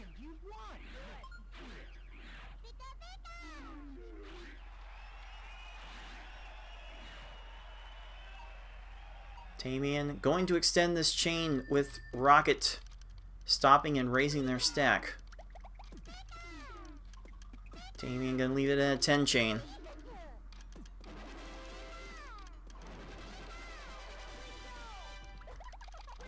The reds were there for FFR Rocket to get that remaining match.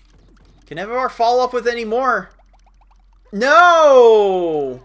FFR needed one more line to crush Team Rocket, but could not have it at the ready. So that stage is going to continue. Is Richie going to get out of this? That was not the attack TaymanND wanted. So he's going to redo it.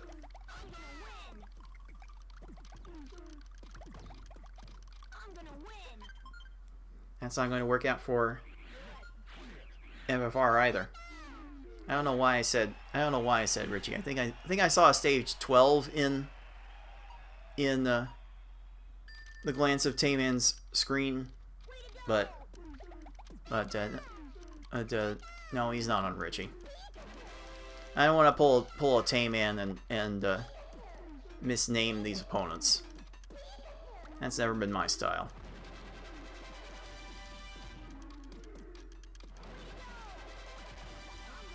But Rocket does not recognize FFR's trap in time to avoid the garbage clear.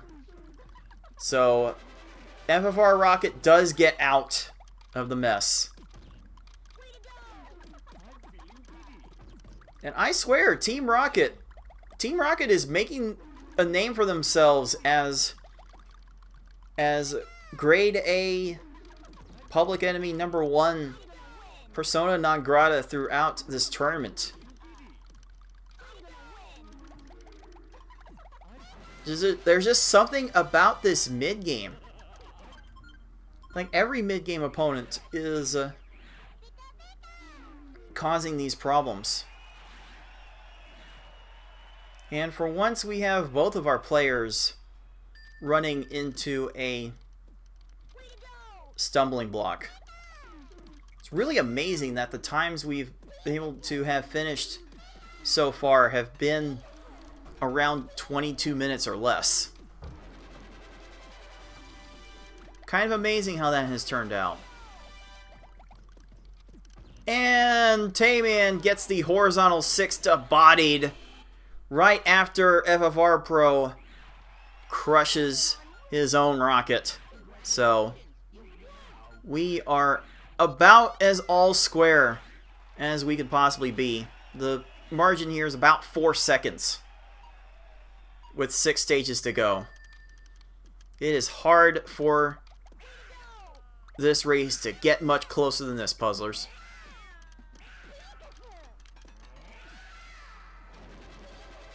FFR Pro decides to keep the chain going up one more link. Maybe Giovanni decided to keep the chain going enough. That might be enough. Yes. No! The combos are leveled off. And TaymanND does not have a combo to stand on. There's a way for Giovanni to squander this. And he almost did it with the purples. They're still so low. Giovanni's still so low. Certainly he has nothing after this. Second tier does not yield anything. There's one more match, but TaymanND Giovanni has ran out of time. So TaymanND will be first into the Puzzle Elite.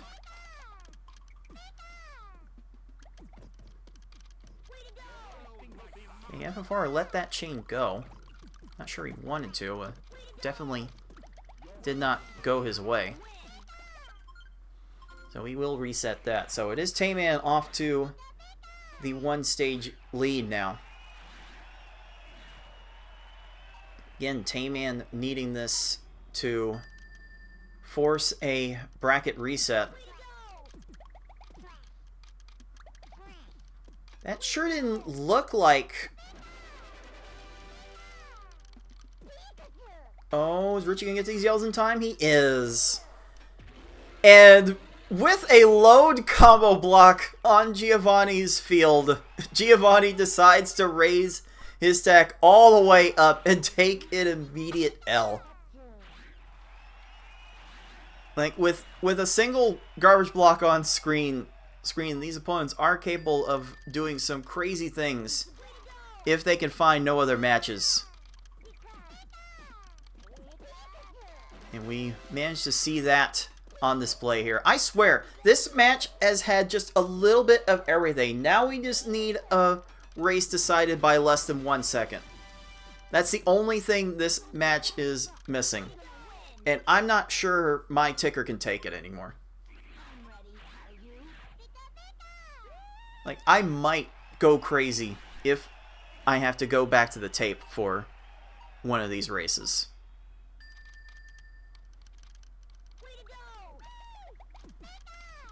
TaymanND is able to find a 5-chain to keep that going. Doesn't have a lot to follow up with. Needs something to follow up with. The final line gets down in time. And Richie is crushed. Very fortunate for TaymanND to spam the final lines in time. And he's going to maintain his 1-stage advantage as FFR Pro is running into his own Richie troubles.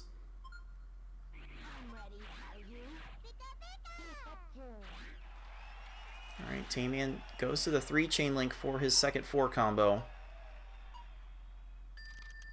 Looking for Lorelei to be a little more cooperative. There's an opportunity here. Except the combos get dealt with as soon as he sent them both, but the chain was big enough that it will not matter. Absolutely demolished. And it looks like FFR now has a low right combo trap. There it is. So, neither player really satisfied with their run so far compared to what they were able to finish with earlier in this match, but this race has gotten infinitely closer.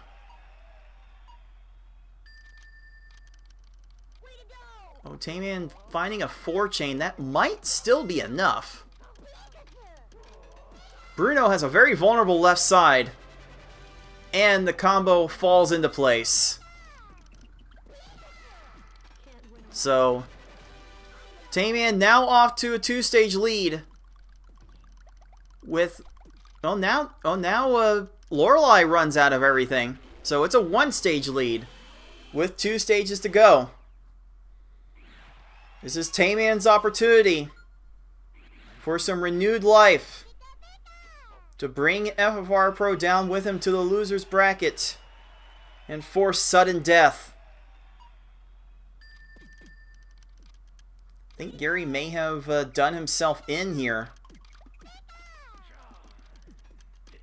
Kept the purples alive enough to stay alive, though.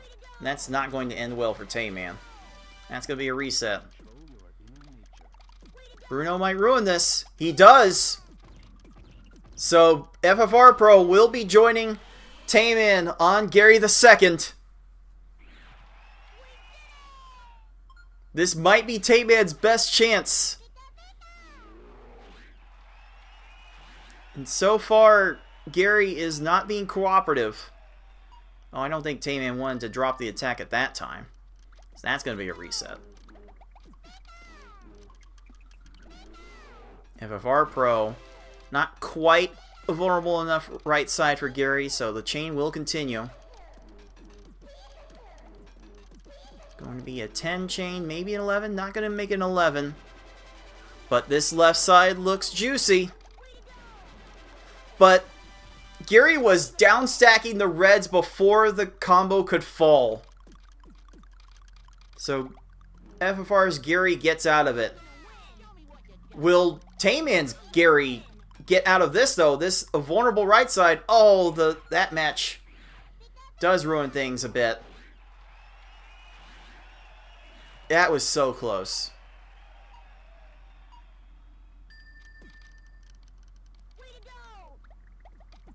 That's going to trigger a reset. It's just so close from some of these attacks. They look so good. And then they fall a little bit short. That is not a cooperative Gary. FFR probably not going to get what he wants out of this, and that's going to be another reset.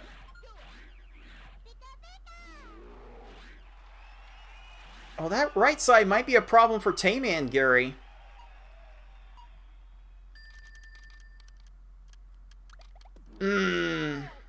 It was not quite there. Tayman ever decisively resetting. He'll give it another shot.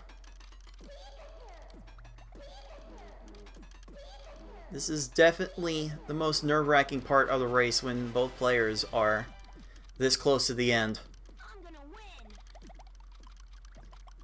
Oh wait, Gary has a problem, but he gets a yellow to spawn randomly to save himself. FFR cannot believe it. FFR is going to reset. Tayman not going to get what he wants from this Gary. That's going to be a reset. Oh no. FFR just did not need that yellow to spawn in that one precise spot, and he'd be playing Mewtwo right now.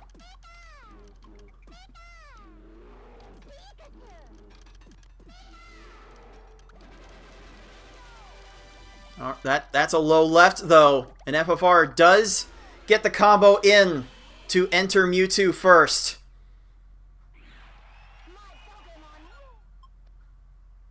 And Gary keeps the red alive in row 2 enough to force Tayman to reset. Here is FFR Pro on the Mewtwo, with an opportunity to even this match out at 2 and ruin Tayman's chances to reset the bracket.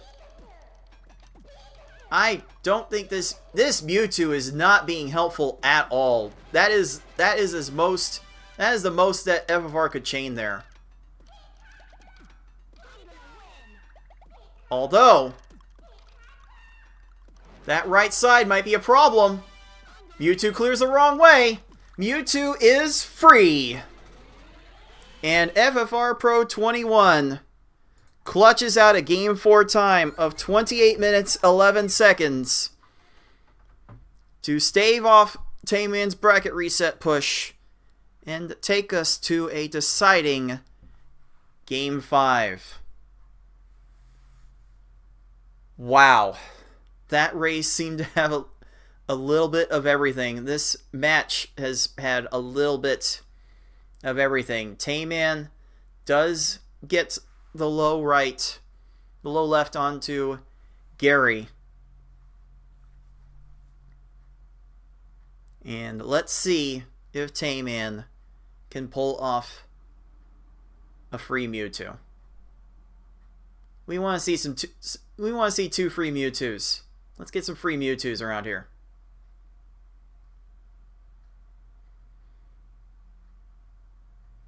I think that right side might be a problem for him. Nope, the garbage leveled off. That will do it. That will do it. Tayman, not interested. Not interested in continuing that. Gotta re-grab. Maybe re-grab the Took. I'm not sure. Oh, no. Well, Tayman will DNF on that race with a 33-11. And here we go. Will FFR Pro clutch in the final moments and get another championship? Or will Tayman find a way to reset the bracket? We will have Game 5 for you shortly. This is it. The final game in our grand finals. Either FFR Pro wins and takes home his 5th LPS championship, or TaymanND forces the bracket reset. Requires one more sudden death game of S-Hard. Let's find out what our players are going to do.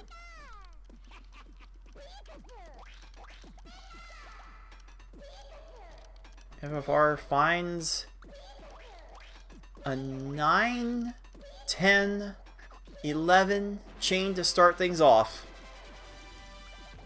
Tayman, though, has Gary crushed. Very cooperative Gary from Tayman. A little cooperative Gary from FFR Pro as well. Both players starting off with a good stage. It's only the second time in this match that we've seen both players get off to a good enough start. We see Tayman here being so methodical starting this chain. Really wanting to make sure he gets the 2-4 combos in. Brock runs out of time, though, for FFR Pro.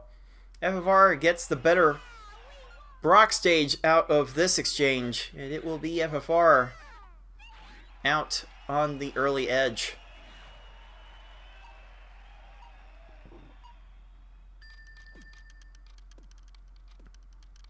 Tayman only managing a 4-chain out of that. He may only need a 4-chain out of that. If he spams enough combos, will Brock run out of time?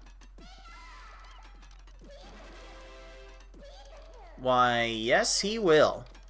If only all of the opponents could do that. Maybe FFR's hoping Misty will do that. Not with that exchange. That big screen shake, though, from the big chain garbage does allow these opponents to have a little bit more of a survival, but we kind of need those chains to top off these opponents. There's no underkill in this game. I think one of our other players has called it Noverkill in the past. No such thing.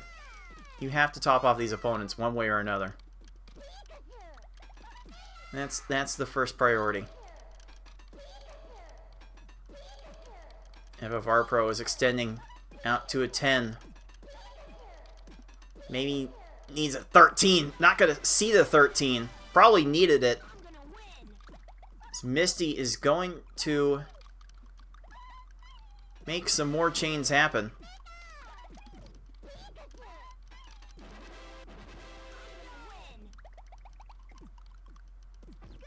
That is not going to work out. That's going to cause a reset from FFR, and TaymanND immediately resets after that.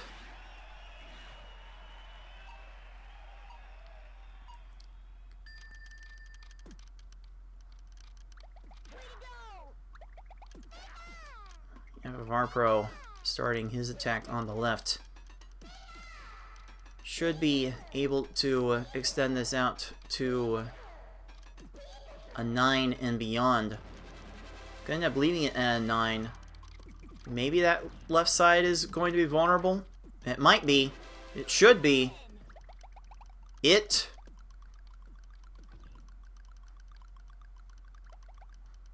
will be. So FFR Pro will be getting out of that Misty first. But we have seen the swings in momentum all throughout this match.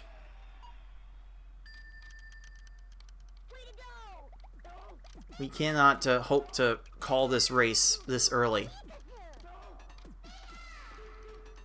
This is not a political election. We cannot call races with this few returns.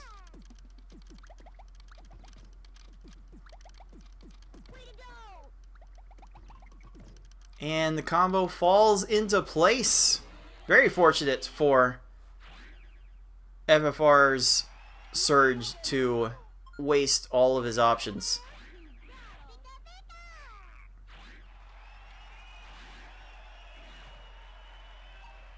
And once again, TaymanND not getting the right timing on this Misty.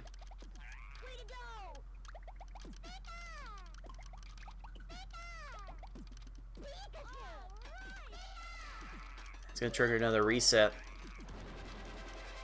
FFR sliding his way to a 6 chain. May not need any more than that. That left side might prove to be a problem. Certainly a long distraction. And that will not lock in time. The combo did not lock in for FFR Pro to get the trap in place. So Erica will keep this going, and FFR decided he will not. Very unfortunate timing there, but this game does feel like a game of frames at times.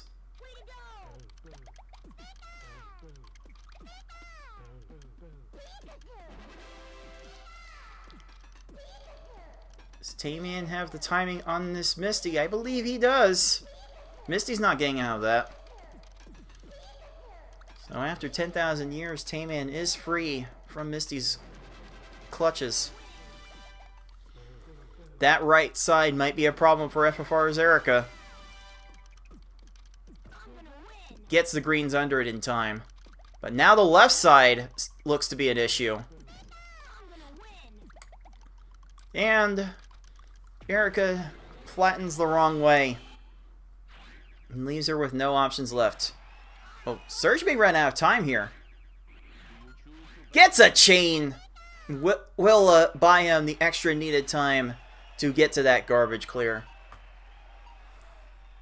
Unfortunate for TaymanND. He's had quite a few stretches during this match where the timings of his attacks have not quite worked out for him. And the timing is easily the hardest part to work out. We can guess on how we need to drop attacks on these opponents, but at the end of the day, that's all we're doing, is guessing. Is FFR sent enough to Koga? Oh, that's not quite falling in. How will that second tier resolve? Maybe the purples will fall into place? There's a second tier of reds, maybe. Oh, wait, Koga swapped out his bottom tier option. Koga is crushed.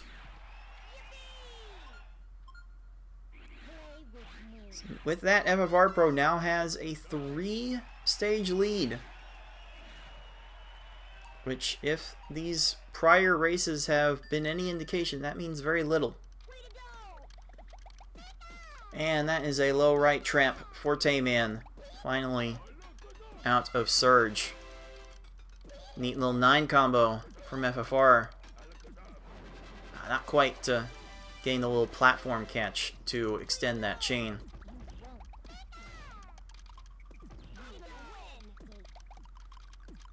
Sabrina's going to be dealing with FFR's garbage for a little bit longer.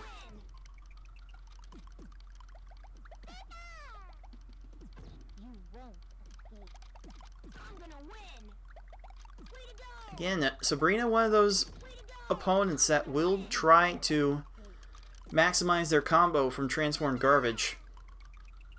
That might prove to be a real problem for Sabrina here. Even downstacking the wrong way. Will Sabrina see the second tier of the blues? Not in time. So Tayman, with that Erica kill, will maintain a 2-stage deficit.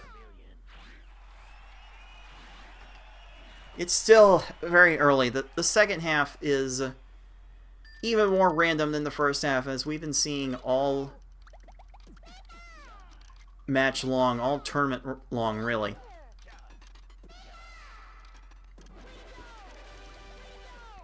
As Tayman sent enough on this chain, that low side, that left side for Koga is low, and that is sufficiently low enough.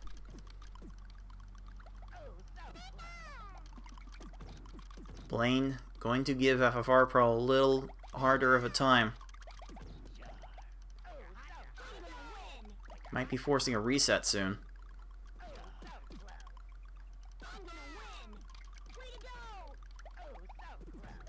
Now that Blaine has reached the second tier of panels, that will be a reset.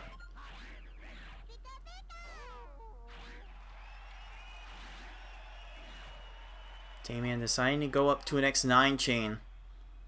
Seems to be timed with the end of Sabrina's chain. That right side's a problem. It is low enough for the trap. And now Tayman has caught back up to the same stage.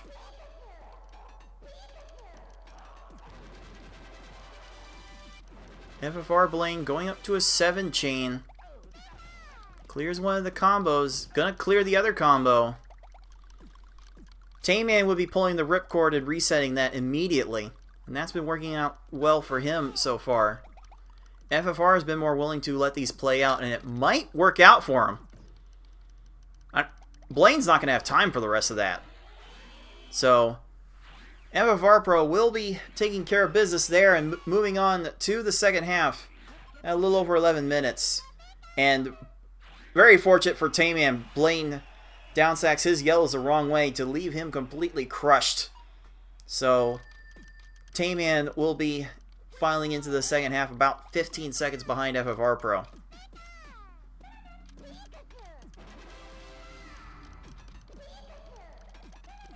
A little bit of a nifty drop for FFR to get a 7 chain out of that sequence. I think Tracy's going to show that this doesn't really matter much. Tracy should have very little trouble getting out of this. And somehow had very little trouble getting out of Tayman's trap.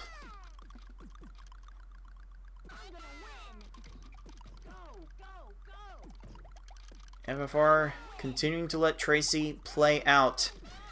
Tracy's options are incredibly limited, but he is getting the right panels to resolve this. And with that, FFR finally decides to reset. TaymanND goes up to a 9 chain on this Tracy attempt. That left side might prove to be a problem, though.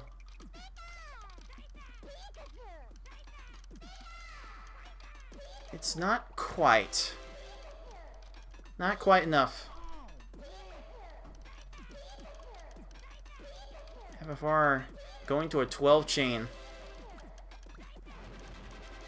As Tracy not really getting too many other chains out of his board. Tracy's going to get out of this. That's going to be a reset.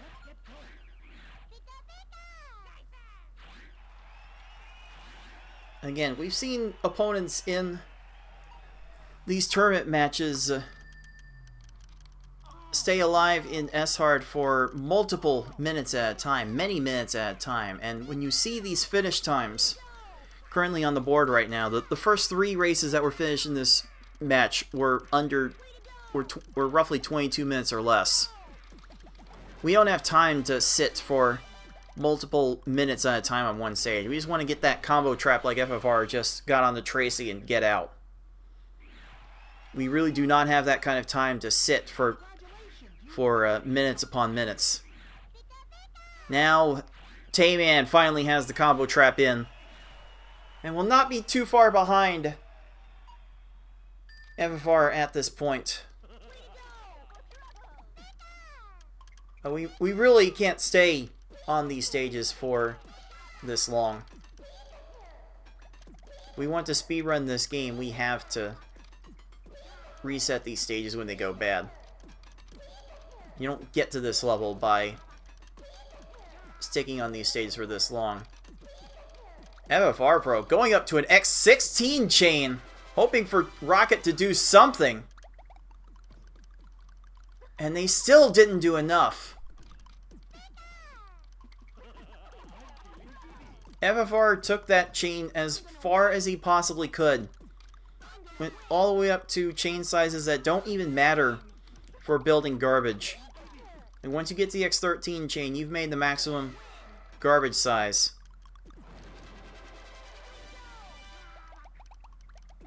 Oh wait, Rocket might have ran out of options here. And there goes their battle.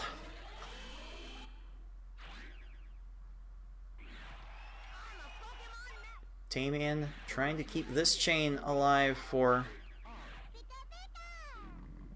Rockets, hoping they will do something else. They may have done enough here. That right side's going to be a problem.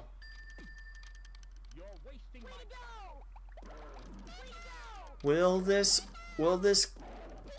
trap fall into place? It does lock into place. And now a low left side has emerged from Giovanni, and FFR Pro will cleanly take care of business there. So at about the 16-minute mark, it will be FFR Pro first into the Puzzle Elite. Still on pace for some 25-minute time. It's kind of amazing that these players continue to be on paces for really fast times, even through all of the stage-to-stage struggles they run into. The elite of the elite have really come out here to play in this ultimate conclusion of this tournament.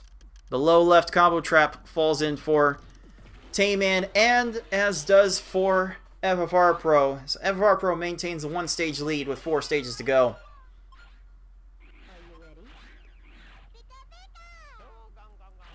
We are into our deciding Game 5 of this grand final set. Again, TaymanND needs to win this race to reset the bracket. He does not win the title if he wins this race. He just knocks FFR Pro into the loser's bracket. And this might work out. This combo, this will, like, Richie has absolutely nothing here.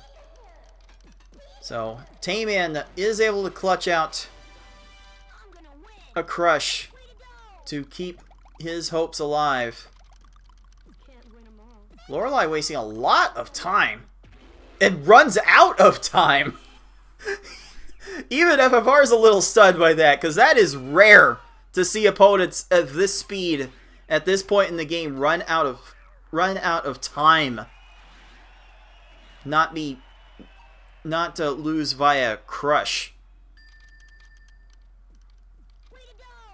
So FFR has to be feeling good about his chances from here.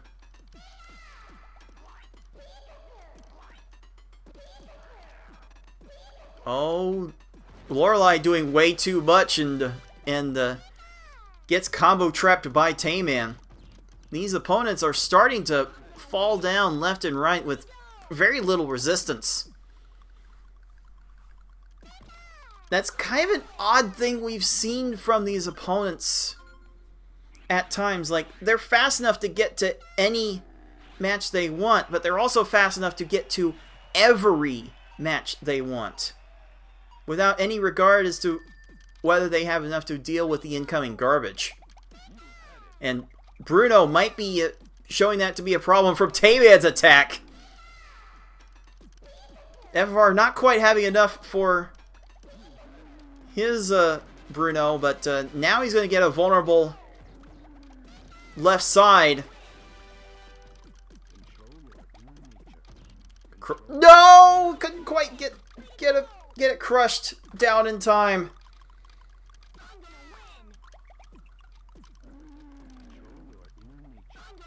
TaymanND has 2 stages to go.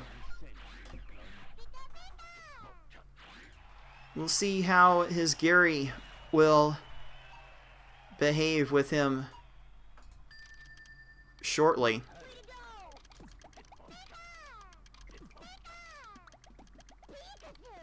FFR is still not having a great time with Bruno. This Bruno is not doing very much at all. So FFR has to keep the chain going. 11, 12, 13. We've already seen him go to 16 in this race. He's going to go up to 14. And Bruno still has a lot of panels to work with.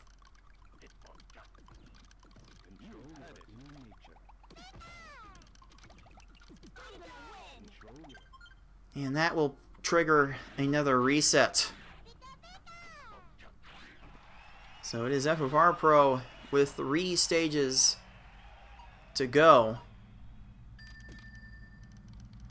And it is going to be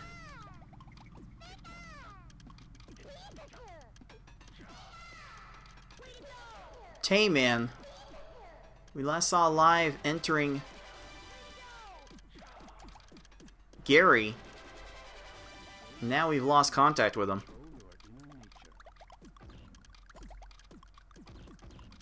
And emerged on the other side, we see a free Mewtwo. And TaymanND, for the moment, has finished his Game 5 with a time of 20 minutes, 45 seconds. FFR Pro will throw in the towel after that. And, ladies and gentlemen, TaymanND has reset the bracket.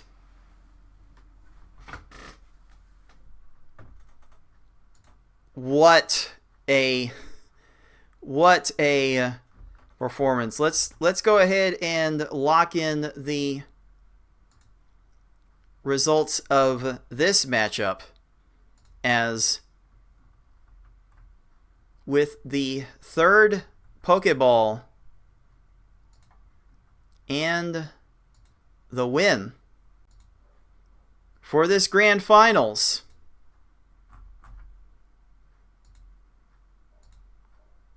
For the moment, we have this as a result.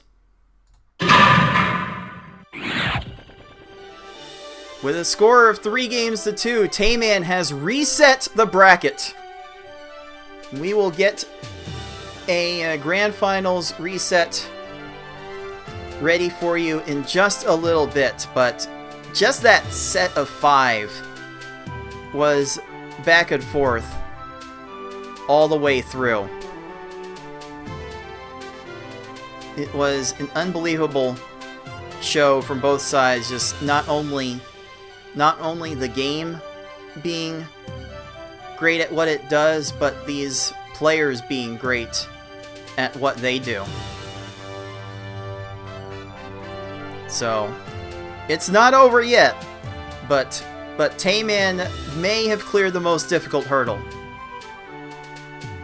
in the journey to this title. He has won the best of 5, reset the bracket. And now we will bring you a best of 1 for the title of PPL 2024 champion.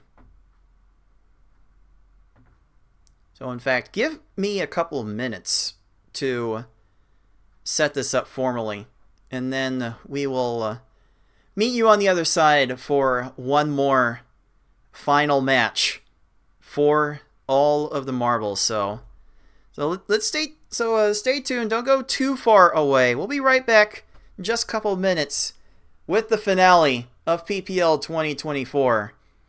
So stay tuned. You are watching the League of Puzzle Speedrunners Pokemon Puzzle League Speedrun Tournament 2024. Welcome back to the League of Puzzle Speedrunners Pokemon Puzzle League Speedrun Tournament 2024.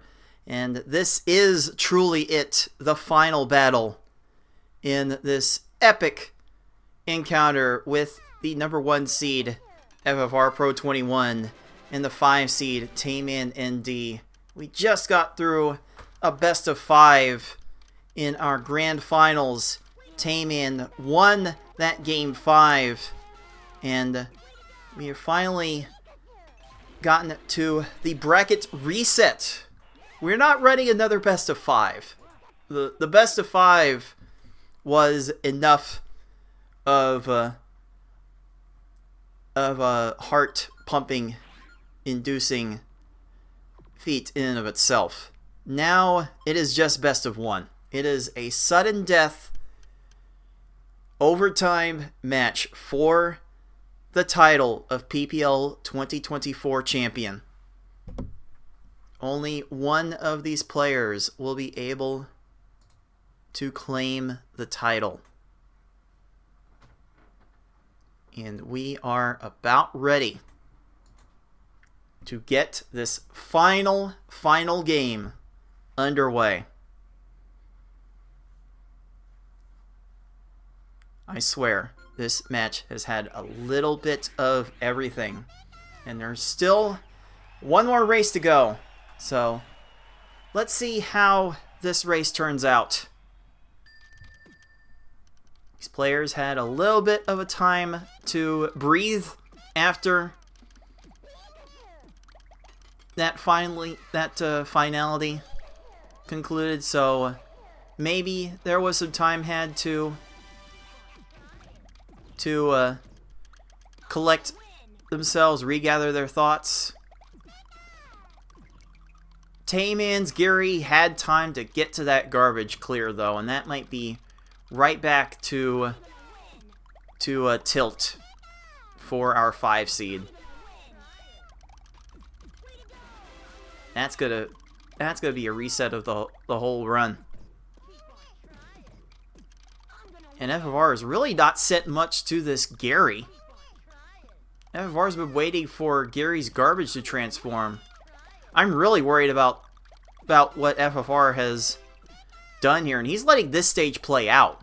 The last time he let a Gary stage play out, that stage played out for almost 6 minutes. He's not letting this stage play out this time. Even that reset may have been a bit long for my taste, and I'm the one that really resists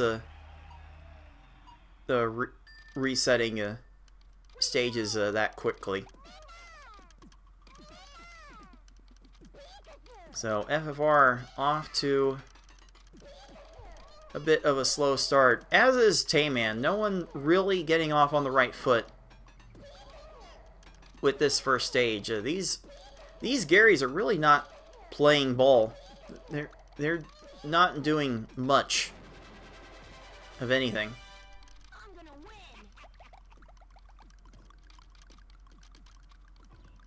But TaymanND Gary does have the low left combo trap in place.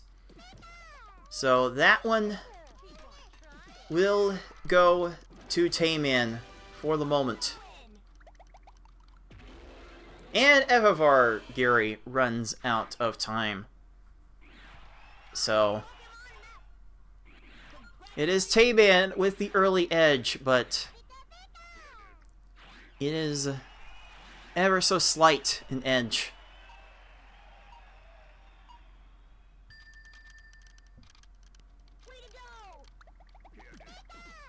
You know, these opponents are just not going to make big chains. Well, at some point we need to force the issue too. Bring the chains to them. Both Brocks, however, having no problem with whatever these two were trying to send at him. Again, TaymanND threw down the immediate reset. FFR letting these play out just a little bit longer.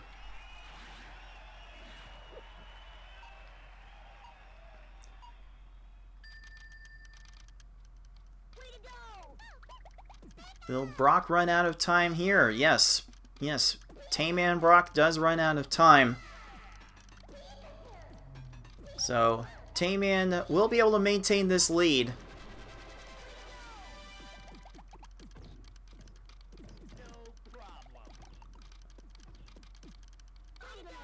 But Brock will run out of time getting to this attack, though. So FFR getting some fortunate stages to play out early. The combo traps were not necessarily needed.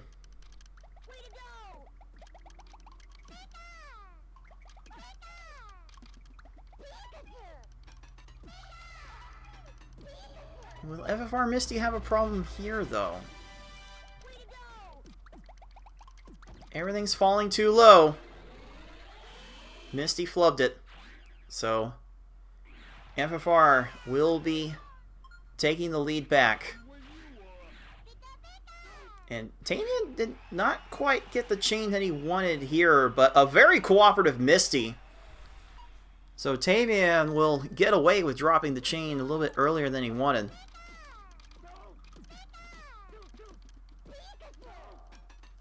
And sometimes you just need the opponents to cooperate. At this level, they tend to do a bit too much. Is that left side low enough for FFR Surge? Not quite enough. TaymanND, meanwhile, going to the 8th chain on his Surge. I'm not sure I like the timing, but Surge is doing it. Surge is doing everything in his power to ruin it. Then found the one match that would have been possible to save him. And okay, FFR did not have enough to top off the Surge. So both players getting into a little bit of a reset fest here.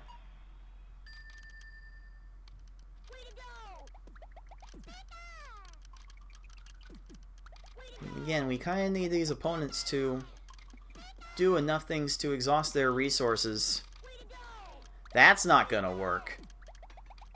That's unfortunate. TaymanND not getting the right timing there. FFR getting Surge's stars aligned to deal with his garbage as well. Players not really getting off to the starts that they would have hoped for. TaymanND didn't get a second 4 combo on this attack, and did not need it.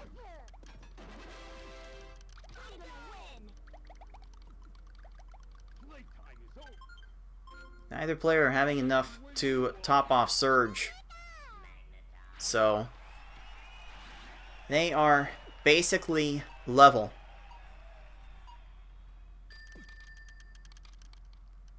And if you are just joining us from the break we just had after the epic 5-game grand finals that we just went through, this is a 1-game reset. Because potentially playing through 6 games is definitely enough for our players to deal with as is. Not sure how much more I could have subjected the rest of our players to deal with, but these two are troopers. They really want this title. They'll go through a lot to take it. And it is TaymanND back in the lead after finally dealing with his Surge first. Surge once again gets to FFR's main garbage and forces a reset. That left side for Erica looks to be a problem though. And that combo trap does lock in. TaymanND getting some good stages to finally get some extension out. Get some extension on this lead.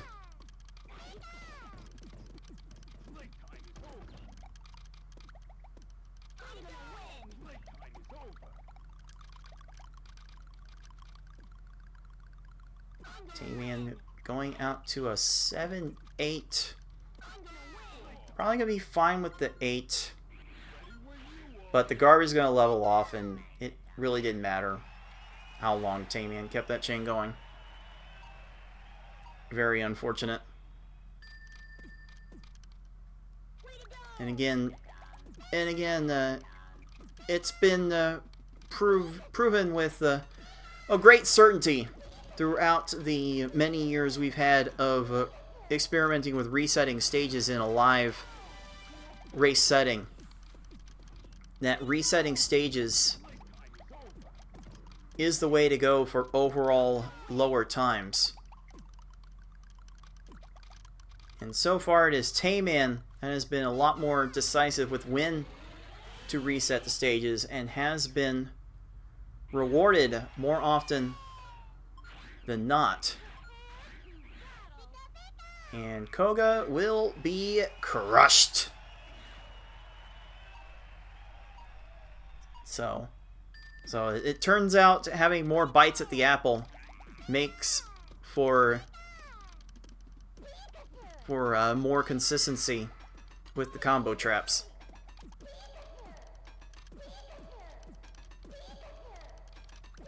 But FFR Pro has one of the fastest cursors in our community.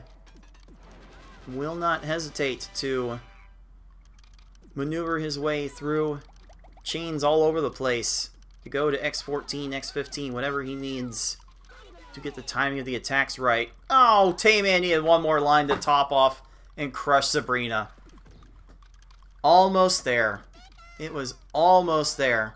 But TaymanND maintains our patent-pending 2-stage lead right now, so there's not a whole lot for him to panic about right now. I hope this doesn't come off as coaching, considering I know that TaymanND is watching and listening. But TaymanND is somewhat comfortably in front right now. And I'm not sure Sabrina's going to have anything left to deal with the rest of TaymanND's garbage. Sabrina absolutely crushed with that. Even with the combo garbage falling all the way to the bottom, not being able to function as a trap. In this game, at least. TaymanND did make enough garbage in order to get the job done.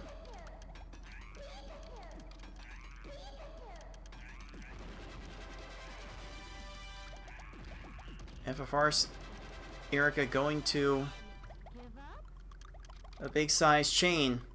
And now this might be a problem. Will Erica recognize the match as everything falls? No. So the combo trap is successful. And so is TaymanND's combo trap onto Blaine. So TaymanND will be exiting the first half of this run at about 12-12. With a 3-stage lead, TaymanND has to be feeling okay about where his run is right now.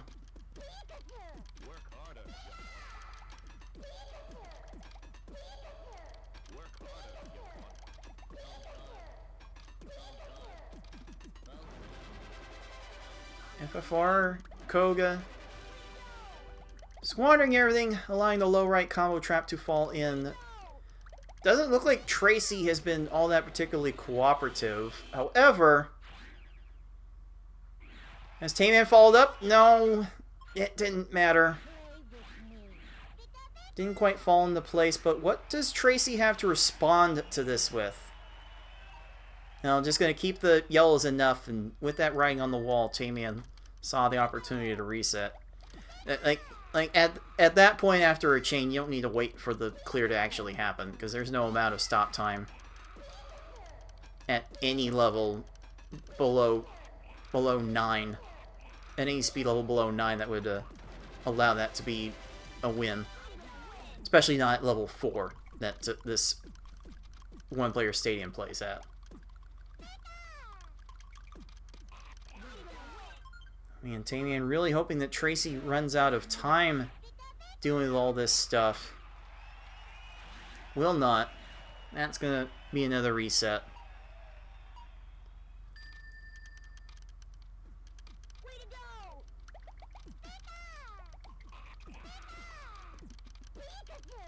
FFR trying again with Sabrina not quite getting that down to extend the chain, but it may not matter because this trap should fall comfortably into place. And Sabrina is down. Keeping the lead now for TaymanND to within a single stage, as once again Tracy is not particularly cooperative with extending chains.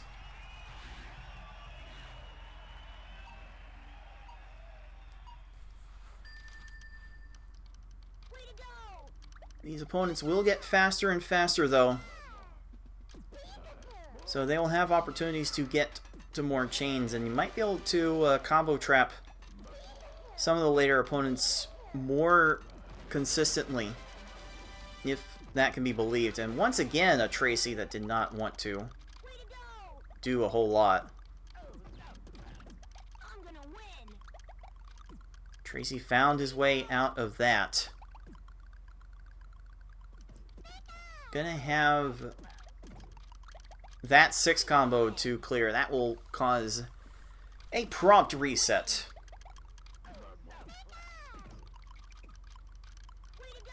TaymanND is nothing else if not decisive with when he resets his stages. It's been working out for him so far, but now he is stalled. Looks like FFR has also stalled onto Blaine. We're really hitting the worst of the mid-game here. But the combo trap falls into place on TaymanND's Tracy, and he will escape. FFR been letting multiple stages play out for a minute at a time before resetting, maybe coping onto some possibility of the opponents making matches the wrong way. I find myself recognizing that in my own play, too. That's like half the reason I'm here and not in the final match where these two are. Oh, I think Rocket might have a left side that they'll have a problem with.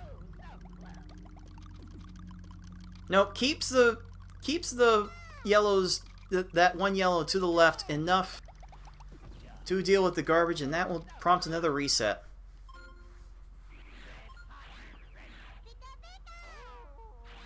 So we are definitely getting close to our end game with this race. Again, this is the absolute final race of this tournament. Even if we have to go to the tape to decide a winner, I can't imagine that S-Hard would yield a frame-perfect tie to force an additional game. So far, Tayman is the one in the driver's seat to make this happen.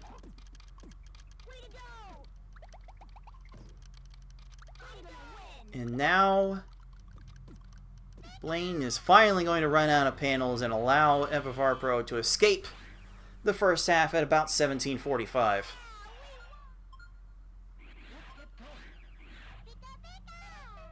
Okay, has Giovanni extended this chain enough to allow Tayman to restart this? Oh, not quite getting the low right.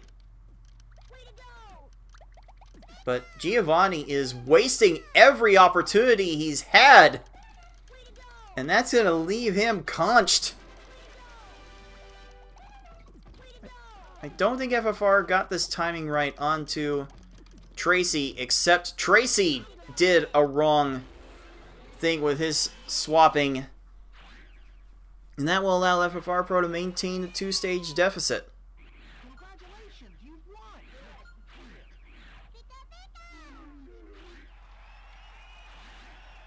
Tayman really wants his second 4 combo to lock things into place, because that left side looks very bad for Richie.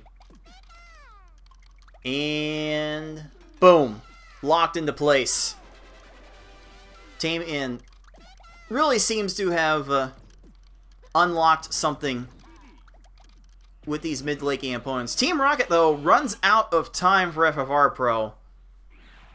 FFR Pro is going to count his blessings right there with the Tepig plush by his side for good luck. Oh, Lorelei doing a lot. Has the reds to keep the combo from being fatal. But Lorelei, yeah, Tayman led his attack with too many combos to make that follow-up viable.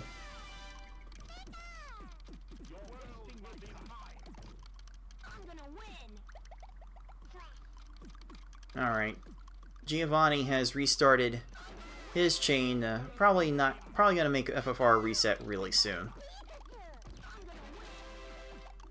Although Giovanni, again, one of those opponents that will line out multiple matches from Transformed Garbage. Certainly possible for him more than a few others to completely exhaust his resources. That is not happening here. Like, this is the kind of thing I will cope for. FFR is clearly coping on the same thing. I clearly acknowledge it as cope, but still rely on it from time to time.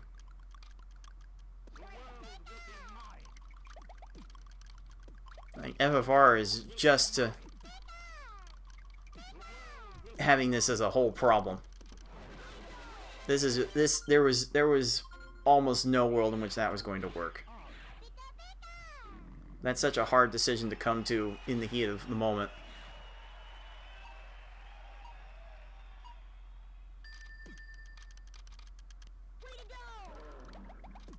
Okay, that's another reset from Tayman. The margin has held steady at 2 stages in Tayman's favor for a while now.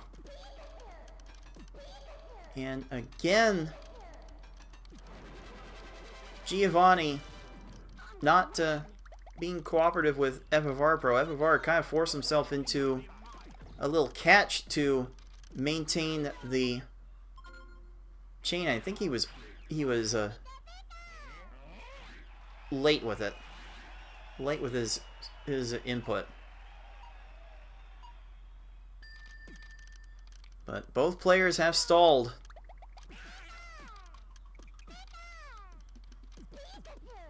Whoever gets out of this rut first might have the overall edge in this race. That right side's a problem. FFR has laid the combo down, and it locks in.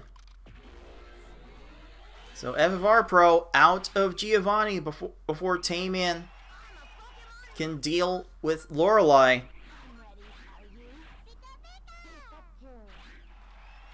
Let's see if FFR Pro can continue this comeback, but the timing has just not been good from Tayman so far. There's an 8 combo. Couldn't get anything else to follow up with. It may not matter. The second 4 combo does fall in place from the 8, and that will be enough to lock in the combo trap.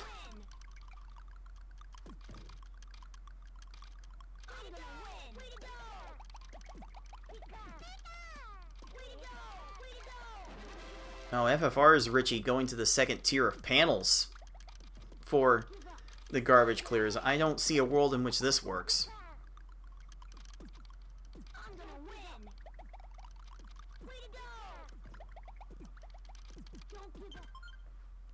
Like, FFR in some of these stages have been holding on for dear life, trying to get some of these stages to work, but there hasn't been much basis for them to work. Are the combos falling in for Tayman? They are! Even if the combos were a little bit much for complete separation, they still separated completely. And got Bruno distracted and confuzzled enough. And Tayman is 2 stages away with a 3-stage lead.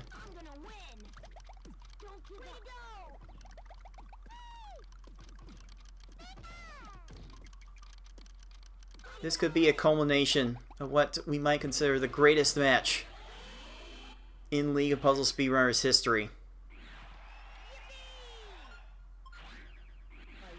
And we were thinking Losers Finals is going to be the one we talk about from this tournament. This one has given us so many different things.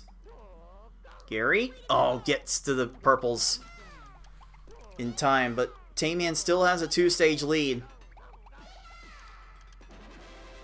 Oh, wait. Oh, no. Oh, that one little row Lorelei was able to raise. That cost FFR the ability to get the combo in.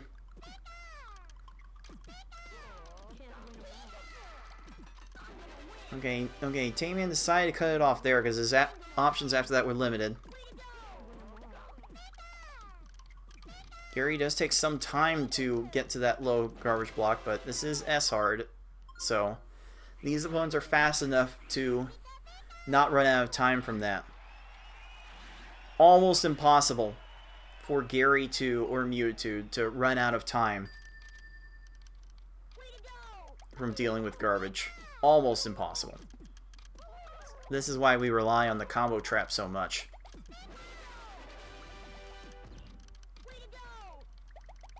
Oh, there were not many great options from that. Tayman left himself a little handcuffed on extending the chain from there. We'll reset and try again.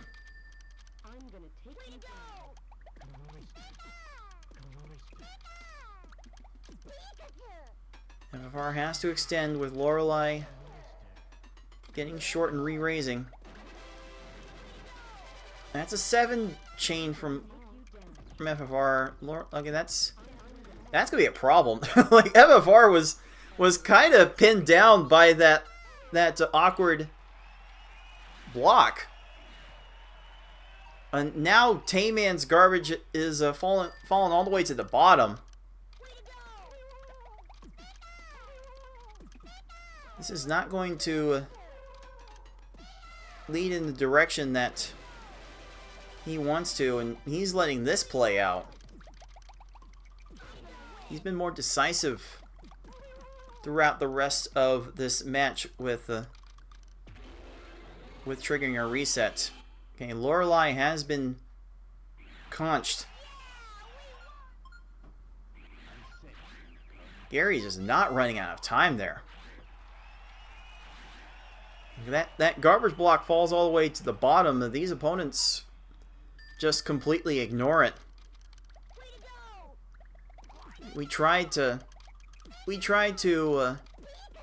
get the splitting of the garbage with the 2-4 combos, but sometimes it just makes the garbage fall all the way to the bottom.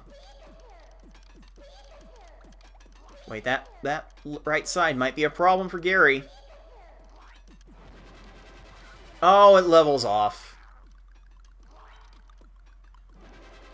This left side might be a problem for Bruno. And it is! That low left allows FFR Pro to get back into this race. We are tied once again.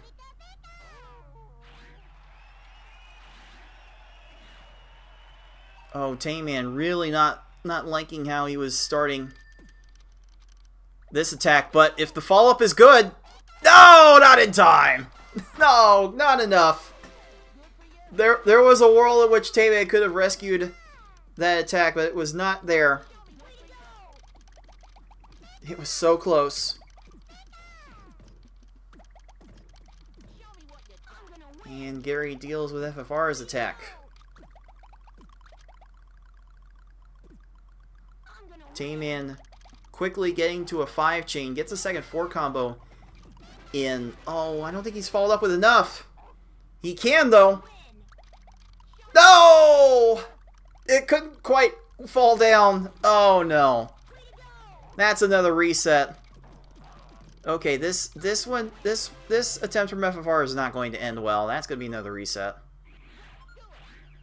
Both players are 2 stages away from claiming the title of PPL 2024 champion. Who wants it more?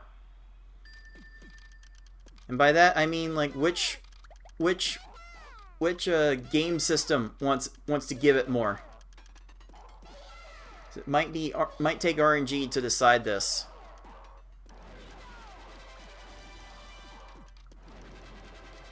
I don't think Gary did enough, so that's going to be cleared. Gary's going to have blues on the right to address that further. So that's going to be a reset. Tayman going to extend the chain with Gary stopping. Going to make it a 7. Oh, this right side's a problem. This right side is definitely a problem for Gary. And Tayman has him crushed. Oh, FFR has kept the chain going, but his Gary had a vulnerable left side. He might still have a vulnerable left side. It might fall into place. No, the purple's gonna chain from above. No! FFR is beside himself. Tayman is on to Mewtwo. That right side's a problem. No! Couldn't get the pieces down. Tayman gambled on a quick attack and is losing. Oh no. Oh no, Tayman might be here for a while. This could be the break FFR needs.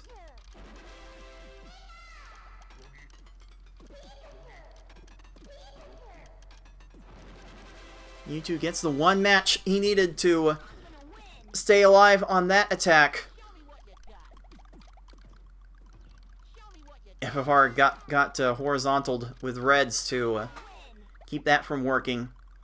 Wait, Mewtwo has very few options now.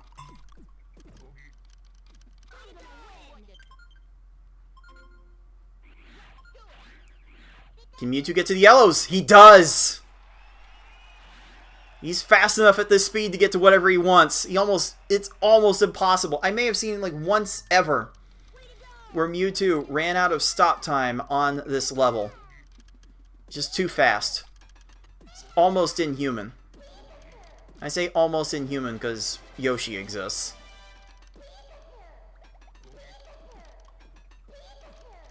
Yoshi being our supreme Tetris attack record holder.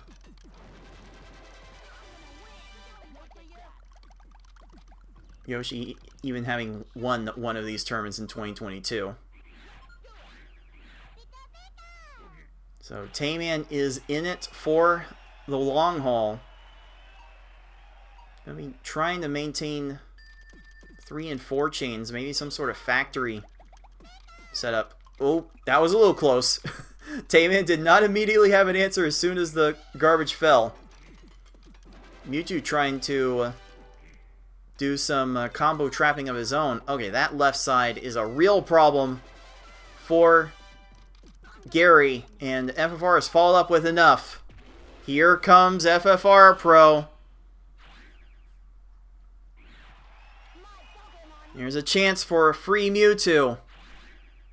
And FFR would retain his title.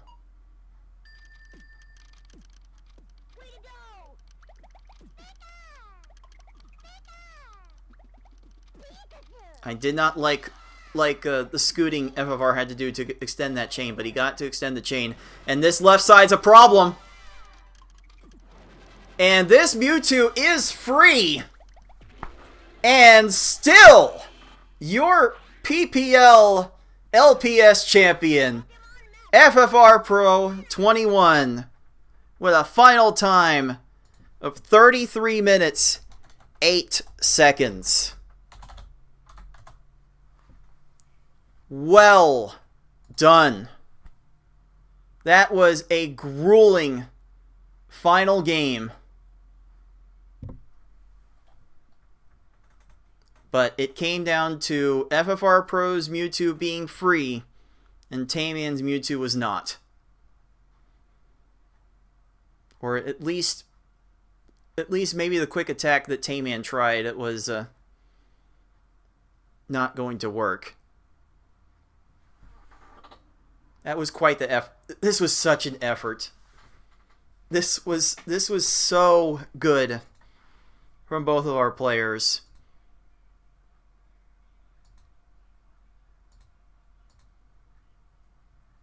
Both of our players tried so hard and got so far in this tournament, but in the end, I think RNG decided that it didn't really matter. What a finale. It is hard for this match to have ended any differently.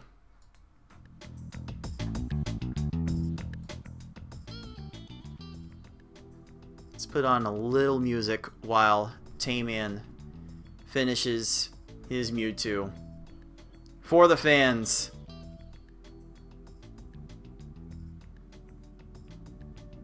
And just to let you know, puzzlers, this Mewtwo has probably 6 minutes left to go before it becomes the worst Mewtwo in this tournament. Let's not be so quick to forget the one I had against Ty in this tournament. Let's also not forget the Mewtwo I had at the end of the 2017 tournament against BB Forky.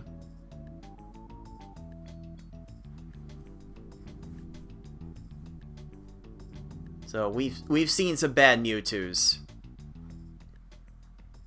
in tournament play, and the bad Mewtwo struck once again. Oh man.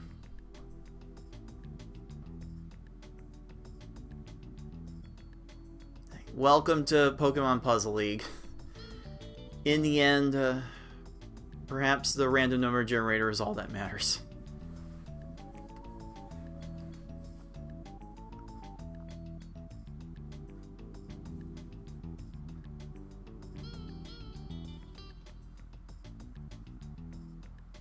Mewtwo's still going to win.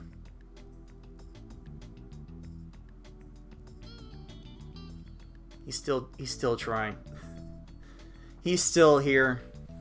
Why? Mewtwo, why are you still here, sir? Oh, this is the worst.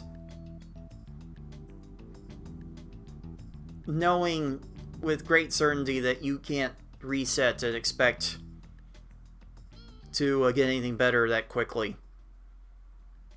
Like, the one little decision to send you back to the previous stage when you lose at Mewtwo. It's probably the most haunting decision that ruins this otherwise semi-reasonable endgame. Like, I can work with the endgame if I can have multiple tries at Mewtwo, but Mewtwo has no time for games, so he won't let you. So to have to beat Gary and Mewtwo back to back, and it's required to beat the game. There's something cruel and unusual about this. Tetra's attack did not need to do this, and okay. Tayman ran out of time. So sure looks like it's not going to happen this time around. Oh man. Man, this Tayman just did not have a good experience with the Mewtwo. We'll go ahead for historical purposes, log in the DNF at 3808, but we need to see Mewtwo trounced for this. Mewtwo needs to be punished. This is the very end. We have to see Mewtwo go down for as long as Tayman's willing to play it out. This Mewtwo needs to go away.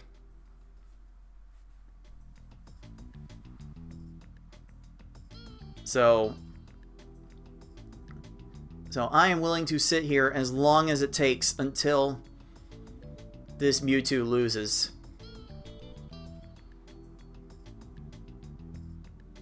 Because it absolutely needs it for everything Mewtwo has done to this game.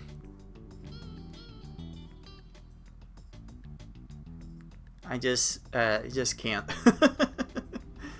At this point, I've completely run out of words to express is how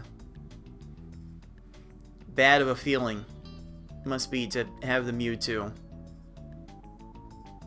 fail you so hard at such a critical moment.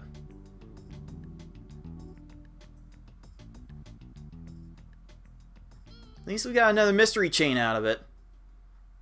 Needing it to deal with this Gary again.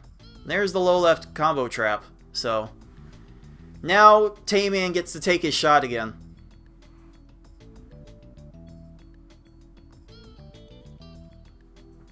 But please, Mewtwo, go away. We don't need you anymore. It's over.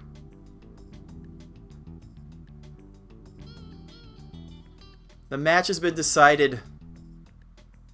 Oh, Tayman still didn't quite get the attack he wanted. Oh no. Oh no.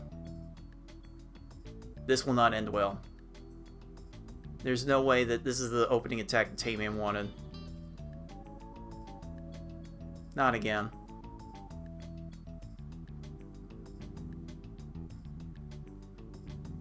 Oh, he was going to run out of time. Mewtwo was going to run out of time. And there we go. That is why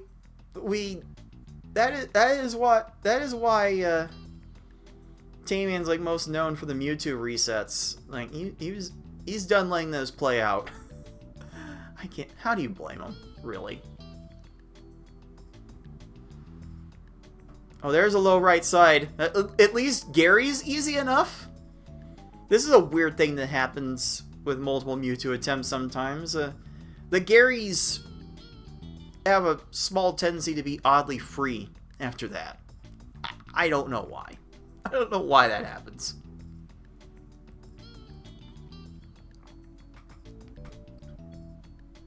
Alright, Tayman taking his time to start this attack. This looks a lot better. Mewtwo's not cooperating though. Oh man, there was a red on the left Tayman could have got grabbed. I didn't quite get there. Oh man. Man, we really have seen just about everything in this match, in this show. This set of grand finals has really brought us a lot to think about.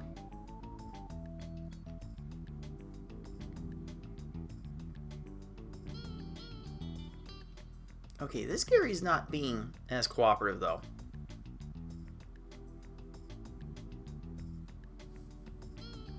That's a... Man, Gary did not want to play on that one.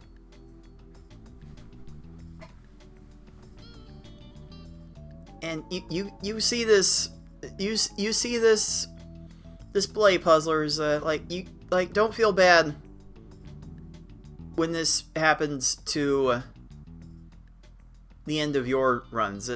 This happens to literally everybody. S-Hard is an equal opportunity offender. It doesn't care how good you are at the game. It will leave your it will leave your skills just like forget what skills you bring to this game, to this mode. S-Hard does not care. Why do you think our Tetris Attack champion Yoshi doesn't play in this tournament anymore?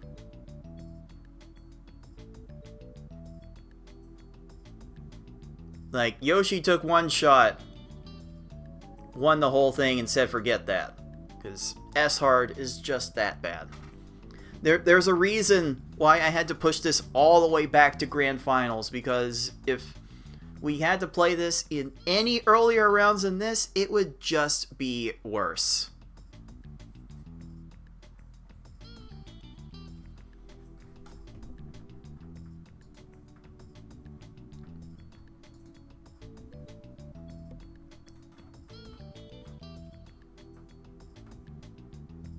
Okay, Tayman gets a 9-chain onto this Gary attempt. Is that left side gonna be a problem? It sure will. Alright, Tayman gets another shot.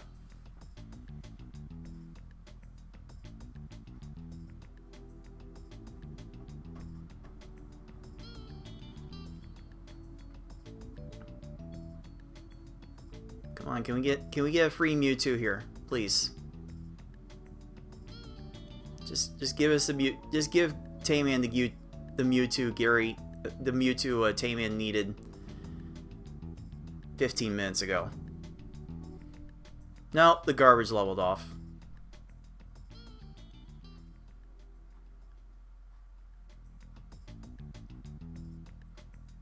This is nuts.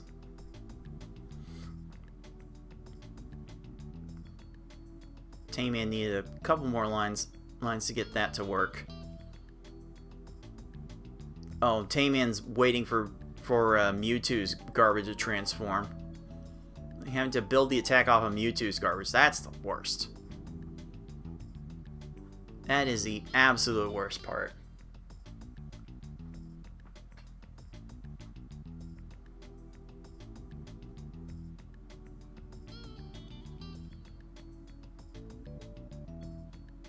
Now, as we have a few moments here,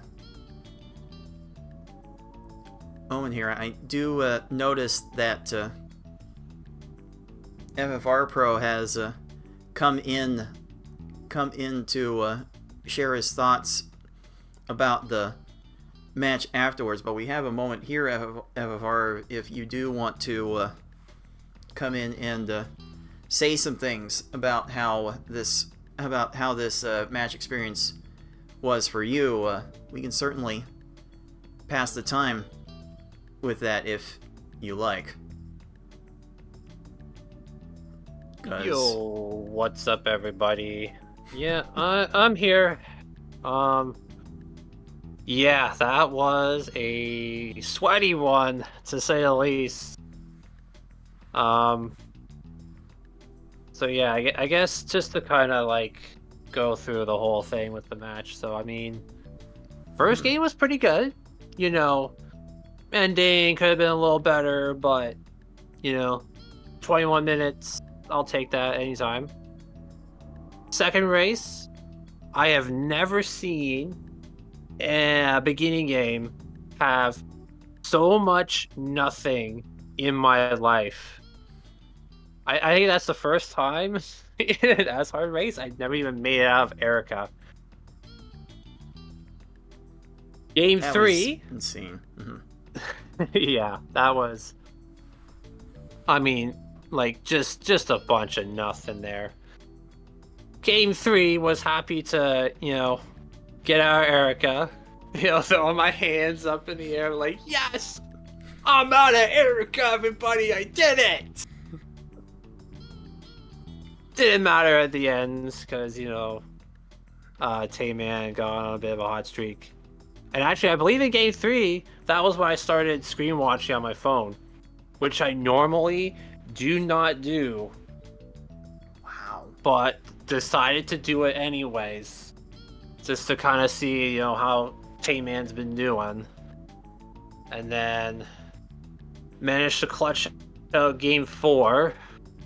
You know, just barely at the end. Game 5, I mean, try to keep it close, but I don't know, like Game 4 and 5, it just kind of, well, I guess Game 3 as well. It just kind of felt like that every time I got a kill, TaymanND got a kill. Like, it's like I'm getting all these kills and I'm not even catching up. It's like, game, what are you doing to me? I gotta catch up here. Oh, hey, there's a nice combo trap for TaymanND on that attempt. Nice and quick. You don't usually get Gary 2's that quick with the combo trap, but we can get into this a little bit more once TaymanND is done putting this Mewtwo out of his misery. But I noticed throughout the match that TaymanND was being very decisive with when to pull the trigger on resetting stages. That the moment the first primary garbage would get cleared around the 20-second mark, TaymanND was immediately resetting stages, and you were letting a few stages play out a bit throughout the match, FFR, especially that 547 Gary in Game 2. What was your rationale for letting more of these stages play out? Well, I know from our last stream that, you know, kind of letting some of the like stages maybe play out a little bit seemed to work, so that's what I was kind of feeling here. And then, you know, Gary 1's kind of started clearing here in Game 2, so I figured, well, I mean, this is Gary 1, he's not that quick, he's not going to go on forever, and almost 6 minutes later, it's like, okay, well, that wasn't the right decision. So then, I think I just said to myself, okay, going forward, we get a bad Gary, we just reset. And that just seemed to work out better. But it's just so tough with like S-hard sometimes. You know, especially when they're low on blocks. Like, they can like run out of blocks, or they just keep a move alive and they just keep going, and it's so frustrating when you kind of put in that spot. It's like, do you cope it out, try to get them to like run out of blocks, or do you just reset? Like, there's so many situations like that, and it's like, what do we do here? I don't know. That's like the entire question with S-Hard, isn't it? From stage to stage, even the very first stage, you have to wonder, do you let this play out? Do you hope that they extend so much that they exhaust their everything? Like, what do you do on each stage? So yeah, that's quite a crazy one, but we did lose TaymanND's feed there. Hello? So we'll go ahead and call this off here.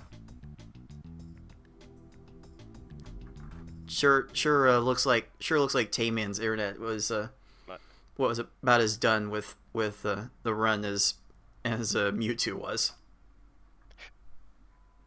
Am I here? You are here, Tayman. Tayman, welcome. We'll get into the batch. We'll get into the batch proper in just a little bit, but I would be remiss to not award FFR Pro the Pokeball and the win for winning this bracket reset, and it's time to make it official. There it is, PPL 2024 champion, FFR Pro 21. Five-time LPS champion. Well done. Well earned. Oh, that was crazy. That was a crazy set of batches that we will be talking about for a long time. But there were definitely some areas I wanted to talk about with as far as that match.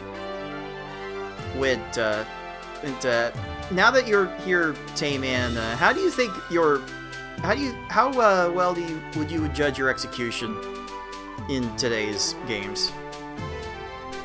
I'd say quite well. There was you saw me getting a little salty there, and maybe slipped up here and there, but I was doing some pretty decent chains. I was getting the double 4 combos off. I was like maybe not extending them out as far as I wanted to. But even when I wasn't playing well, I was still getting like 6-7 chains, and the AI just wasn't doing anything at certain times. Like, you saw that in Rocket and in Tracy and in Gary in certain times, and like I think FFR Pro and I both, we were both running the gambit with the stupid things this game can do to you. We had the infinite scroll glitch, we had so many horizontals, we had like adjacent chains to the 4 block, and I was playing really well, so I can't even be that upset. I mean, I'm a little upset, it's Pokemon Puzzle League, but honestly, is there any better fitting match that we could have had to showcase this game? I really think the two best SR players came here to the end of this tournament, and I think we'll be talking about that Mewtwo ISG for quite a while now.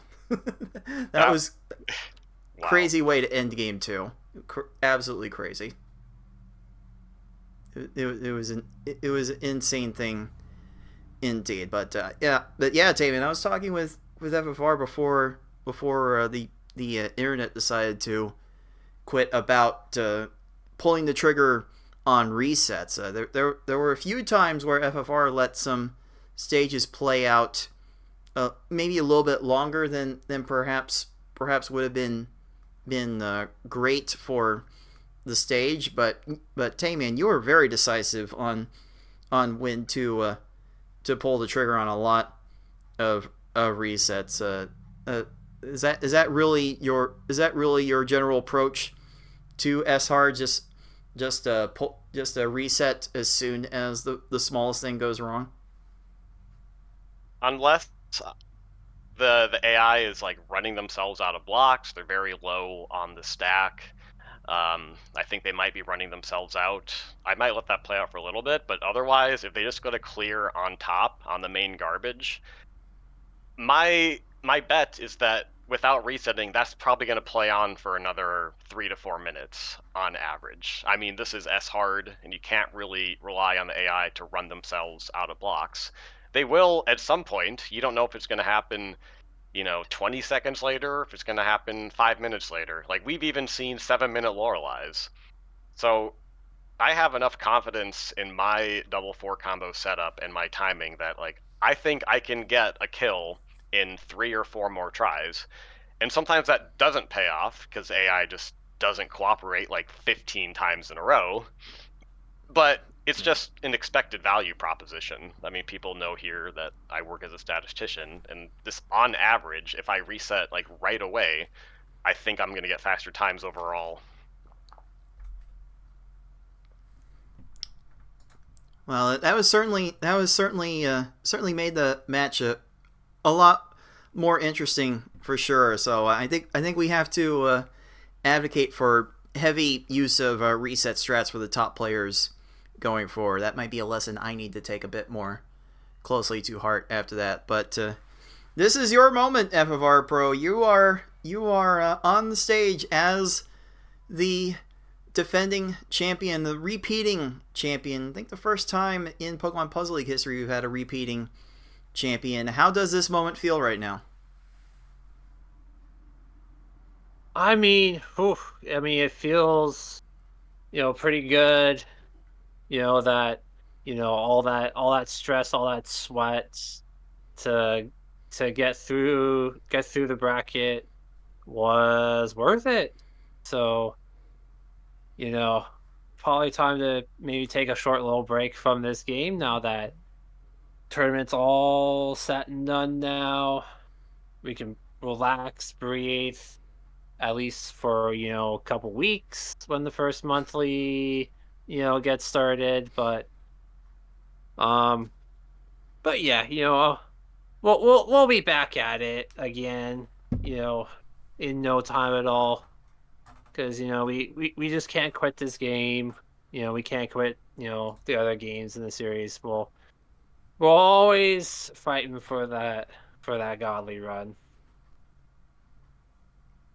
Indeed, we will be. Well, GG's to you, FFR, and Tayman. You really brought a great match to conclude this tournament with, and I do hereby declare the overall conclusion of this tournament.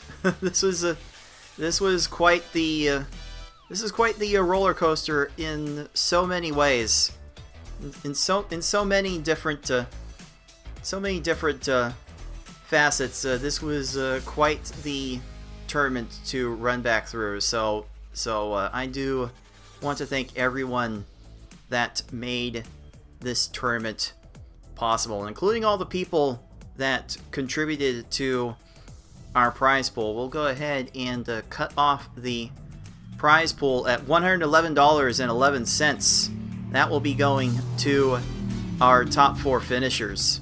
So job well done, FFR and Tayman and myself, and Fate 7799 also getting a little bit extra of that pool as well. So definitely appreciate people that tuned in to make this tournament great and played in it to make the tournament as fun as it was.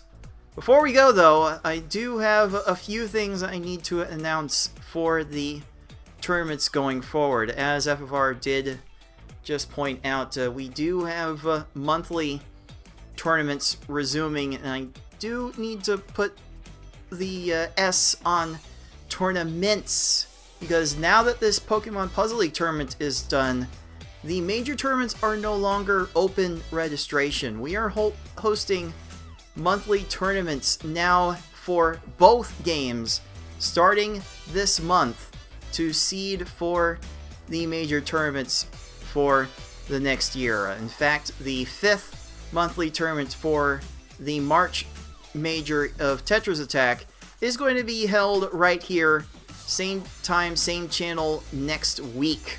We will be back here next Saturday for the Froggy Open in our Tetris Attack monthly tournament series. So you'll definitely want to tune in for that. And if you've been hanging around in our Discord server, I've been putting up a couple of votes for how these tournaments should be changed going forward and effective immediately. Before this, we had a qualifying process where people had to wait a certain amount of time between declaring their attempts in our Discord server. It was 12 hours that you had to wait for that cooldown. By votes, that amount is now officially down to 6 hours. As soon as you report your first qualifying session, you only have to wait 6 hours to start your second one, if you so wish. So that change will hopefully make things a bit easier for people to get runs in last minute, as has sometimes been the case throughout our Tetris Attack tournaments. And also as far as qualifying attempts go, at present you have to completely discard your first result in order to attempt a second time. Well, starting with next year's tournaments, we're not going to do that anymore. It's going to be a best of 2 attempts, where you can go ahead and do your second one after you do your first one. In fact, we won't even have a cooldown. We don't need a cooldown if it's just going to be a best of 2 attempts. So get your first one in, as soon as the score is logged in, try your second one, and you just have to try and get the best of each one. I think that's been a change that more people have been clamoring on more than anything else. Why don't I get you two's thoughts on that? Let's start with Tayman. What are your thoughts about that change? I think going to the best of 2, kind of like the equivalent of rolling with advantage in D&D. I think that's a great call. I think there was always some questioning of, like, why do you only get 1 run in a game with so much RNG in it? Even with the 1 run, we don't really saw the better players putting up better seeding for those tournaments. But I think if our goal is to get new players into the community and into these tournaments, like, I think we want to give them is encouraging of a qualifying template as possible, because before you had to take your second result and just hope it was better. So not only does it give people an encouragement to try again, but I think it gets people on that grind mindset, that they can just fire it up later that evening or the next day and give it another go. So I think that's a great change as far as the qualifying system goes. Anything else to add to that, FFR? Yeah, I definitely like the change. I do want to ask, is it the best of 2 attempts for each difficulty? We're gonna have to table that. Actually, that's gonna feed into one of the other votes that the community was asked to decide on, because the qualifying for this tournament was a bit tumultuous, to say the least. It was a bit contentious that some people were not actually able to finish their full runs within 2 hours, and so the people who just could not finish SR, like, they're just gonna get no credit for it. There's absolutely 0 credit, and that seems a bit rude to make people put in effort and have them not get rewarded for it. So for our Pokemon Puzzle League tournaments, we're going to tweak the formula just a little bit. It's going to be an easy to SR run, like we basically asked all of our players to do for this tournament, but there's going to be a time limit on it, and we're going to count stage progression in that time limit. So players will have 1 hour to get through as much of an easy to S-hard run per the category leaderboard rules as they can. And whatever stage they've finished, the last stage they finished before their 1 hour time runs out, that is going to be basically their score. We're just going to count how many stages players are able to finish within that 1 hour time.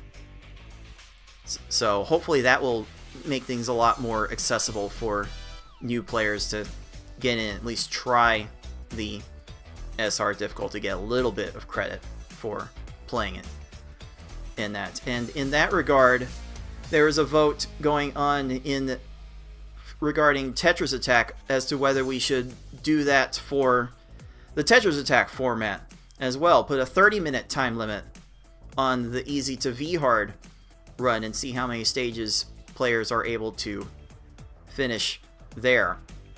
That vote I'm going to hold open until the end of this qualifying cycle. So I'll make an announcement in February for the whether to apply that stage progression idea to Tetris Attack qualifying as well. But it seems like by and large most people have been receptive to that idea for Tetris Attack as well. How do you feel about that, FFR? Yeah, I think that's a great idea, because I know, having seen some of the qualifying attempts in PPL, some of the players were having trouble even just completing an S-hard run within, like the hour or so that they even had left. And that's, just because S-hard is just so brutally hard. So I think it's really good that, that if players can make it to S-hard, they will get credit for, some sort of completion, instead of like spending an hour not finishing within the time limit, and then all that time and effort is for nothing.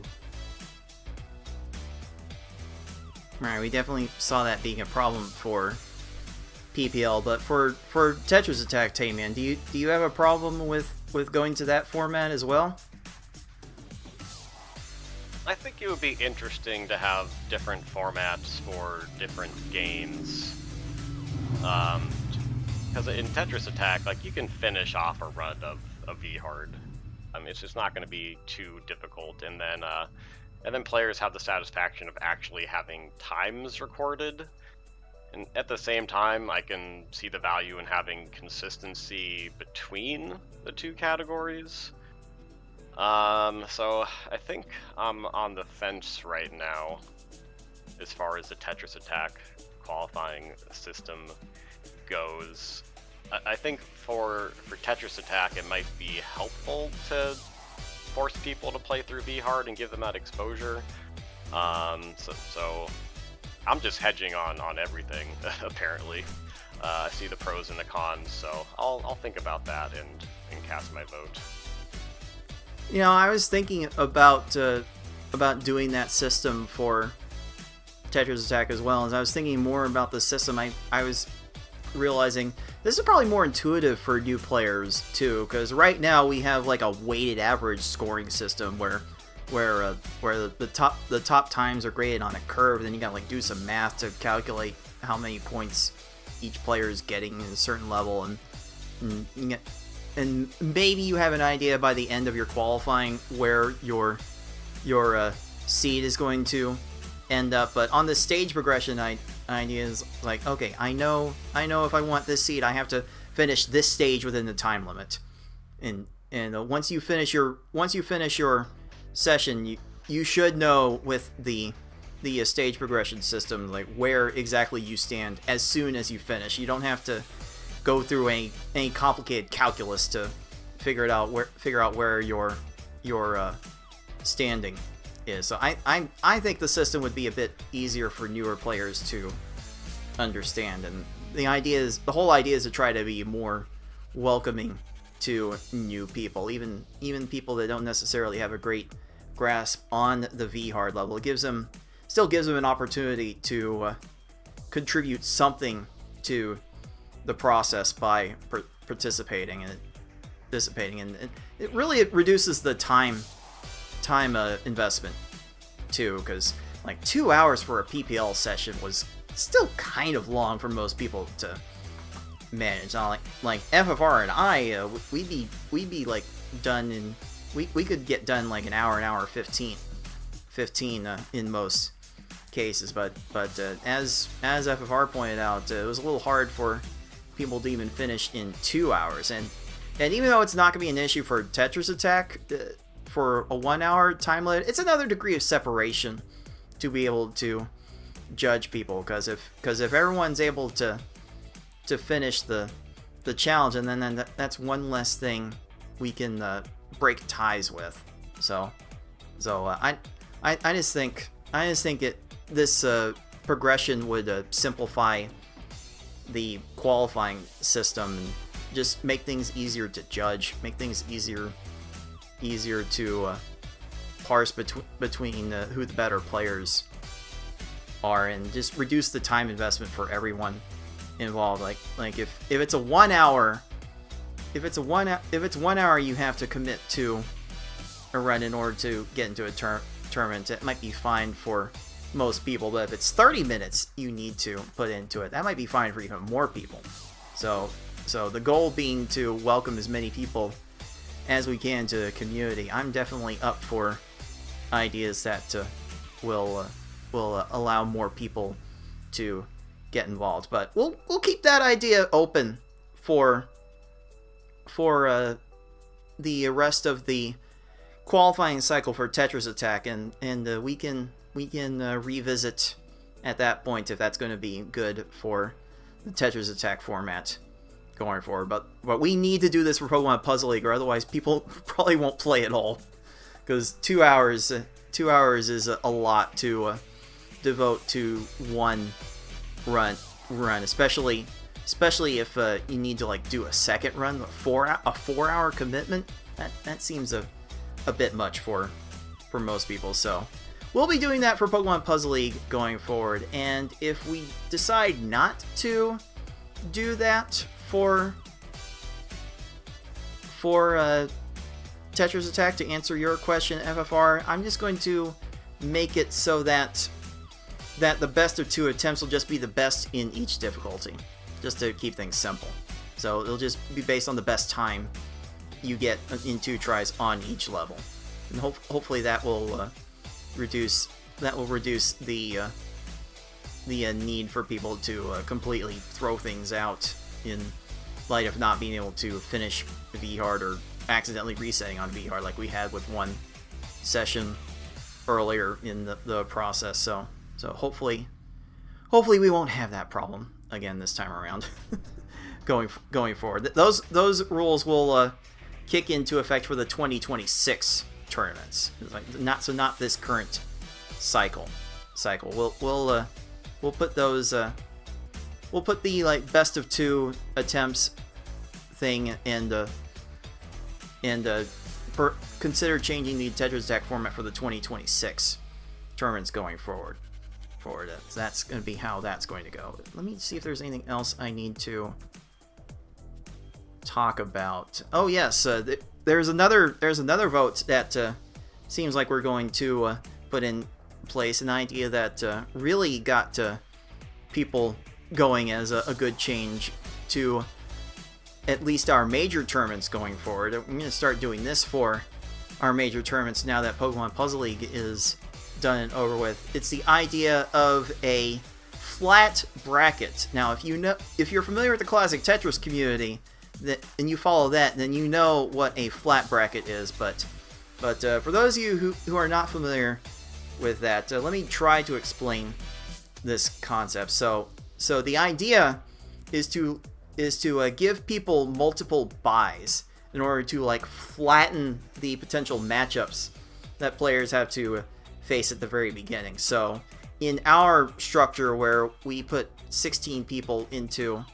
a top bracket, we would give the top 4 players 2 buys to advance them 2 rounds, and then the next 4 players would get 1 bye. So all the top 8 players would have buys, and then so the first round you would get matchups 9 versus 16, 10 versus 15, 11 versus 14, 12 versus 13, instead of 1 versus 16, 2 versus 15, 3 versus 14, with the super lopsided matchups that were basically already automatically buys for the top seeds anyway. So I think just to promote better matchups, healthier matchups in the early rounds, we're gonna do for our major tournaments going forward the flat bracket where multiple buys go to the top 4 seeds, 1 bye goes to the top 8 seeds, and then the bottom 8. After that, we'll have, I think, better chances to fight it out to advance through the tournaments. Any thoughts on that idea, Tayman? Yeah, I think this addresses a problem that, well, maybe not a problem, so to speak, but it eliminates the really lopsided matchups. Like we had a lot of those when we were in the group pool structure of our tournaments, and we just had a lot of matchups that like weren't really in play. Although we did have a couple of upsets, and we'll still have upsets with this structure too. But I think it's great to have more matchups that are going to be like thrilling to watch, and it's less demoralizing for newer runners or maybe like mid-tier runners. Like they don't have to go up against some titan right away. This is very common in the DDR community because there are DDR players of all different skill levels, and they all enjoy playing in tournaments. But you don't want to go to a DDR tournament and play against like Chris for life in your very first match, and just know you're going to get the floor wiped with you. So yeah, I think that's another great idea. Yeah, FFR, anything to add to that? Yeah, I do like the idea of that flat bracket. As Tayman was mentioning, you know, it's kind of unfortunate if you're like a new player and then, you know, you enter a bracket and then you're going up against, you know, one of the top players. You know, it kind of doesn't, you know, sit well with you. Like, you know, your first tournament experience, and you just know you're gonna lose. Like, it's not the greatest feeling in the world to have. So, you know, hopefully, you know, this flat bracket will kind of help some of the, like, you know, lower seeded players, you know, enter a bracket and know that they got, you know, a real chance to, you know, to win a match and advance forward. So I'm looking forward to this flat bracket format. I do hope the format will promote some more competitive matchups early on and encourage more people to get into the more competitive matchup. As much as people want to have the opportunity to play against the top players, there's definitely a subset of people that don't enjoy the opportunity of losing to the top players so frequently.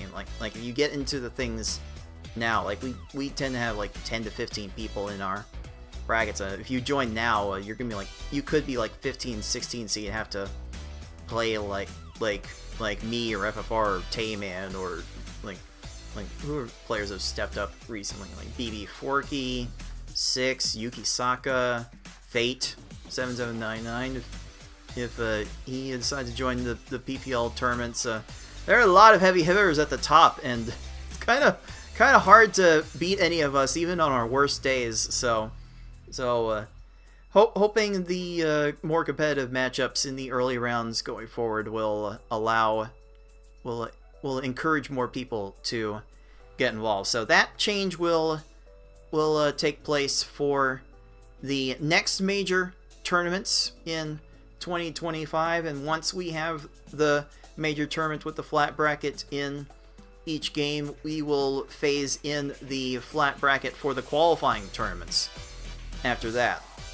So hopefully, again, hopefully that will get more people involved and make things easier for people. It's like on one hand, doing it for the qualifying, like the top players have less chances of getting upset and like losing a whole bunch of points. So like the top players do get more points on average in this format, but also the lower tier players have a chance for more points in the bracket. So maybe it washes out. Who knows? Definitely open to tweaking that in future cycles. But this is kind of like why I wanted to build a cycles in between tournaments, especially having these major tournaments. It gives us time to evaluate all of these rules and be able to change these rules in a comfortable setting, so we don't have to like scramble in the middle of a format to make sweeping changes. Kind of like try to keep the rules consistent for everybody that gets into a tournament. So I'd rather not try to make a change in the middle of a tournament process, if at all possible. So definitely appreciate having the opportunity to use these major tournaments as a little bit of a break to evaluate what we're doing for these monthly tournaments. And if you join our Discord server and want to get involved in these tournaments, like you can like suggest changes and maybe your ideas get implemented into future tournaments. Who knows? It might be something you want to get into. So please, by all means, join our Discord server to get involved in these tournaments going forward. We would definitely love to have you.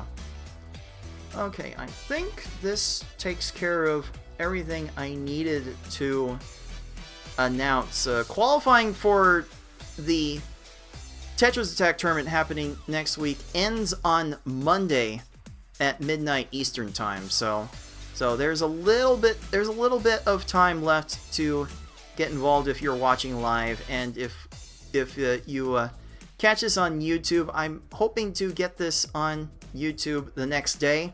So even if you watch on YouTube, you'll have a little bit of time to react and get involved with the next Tetris Attack tournament. But yeah, I think that should take care of everything that needs to be said. FFR, any final thoughts on this tournament as a whole? Yeah, it's been a wild ride on this tournament.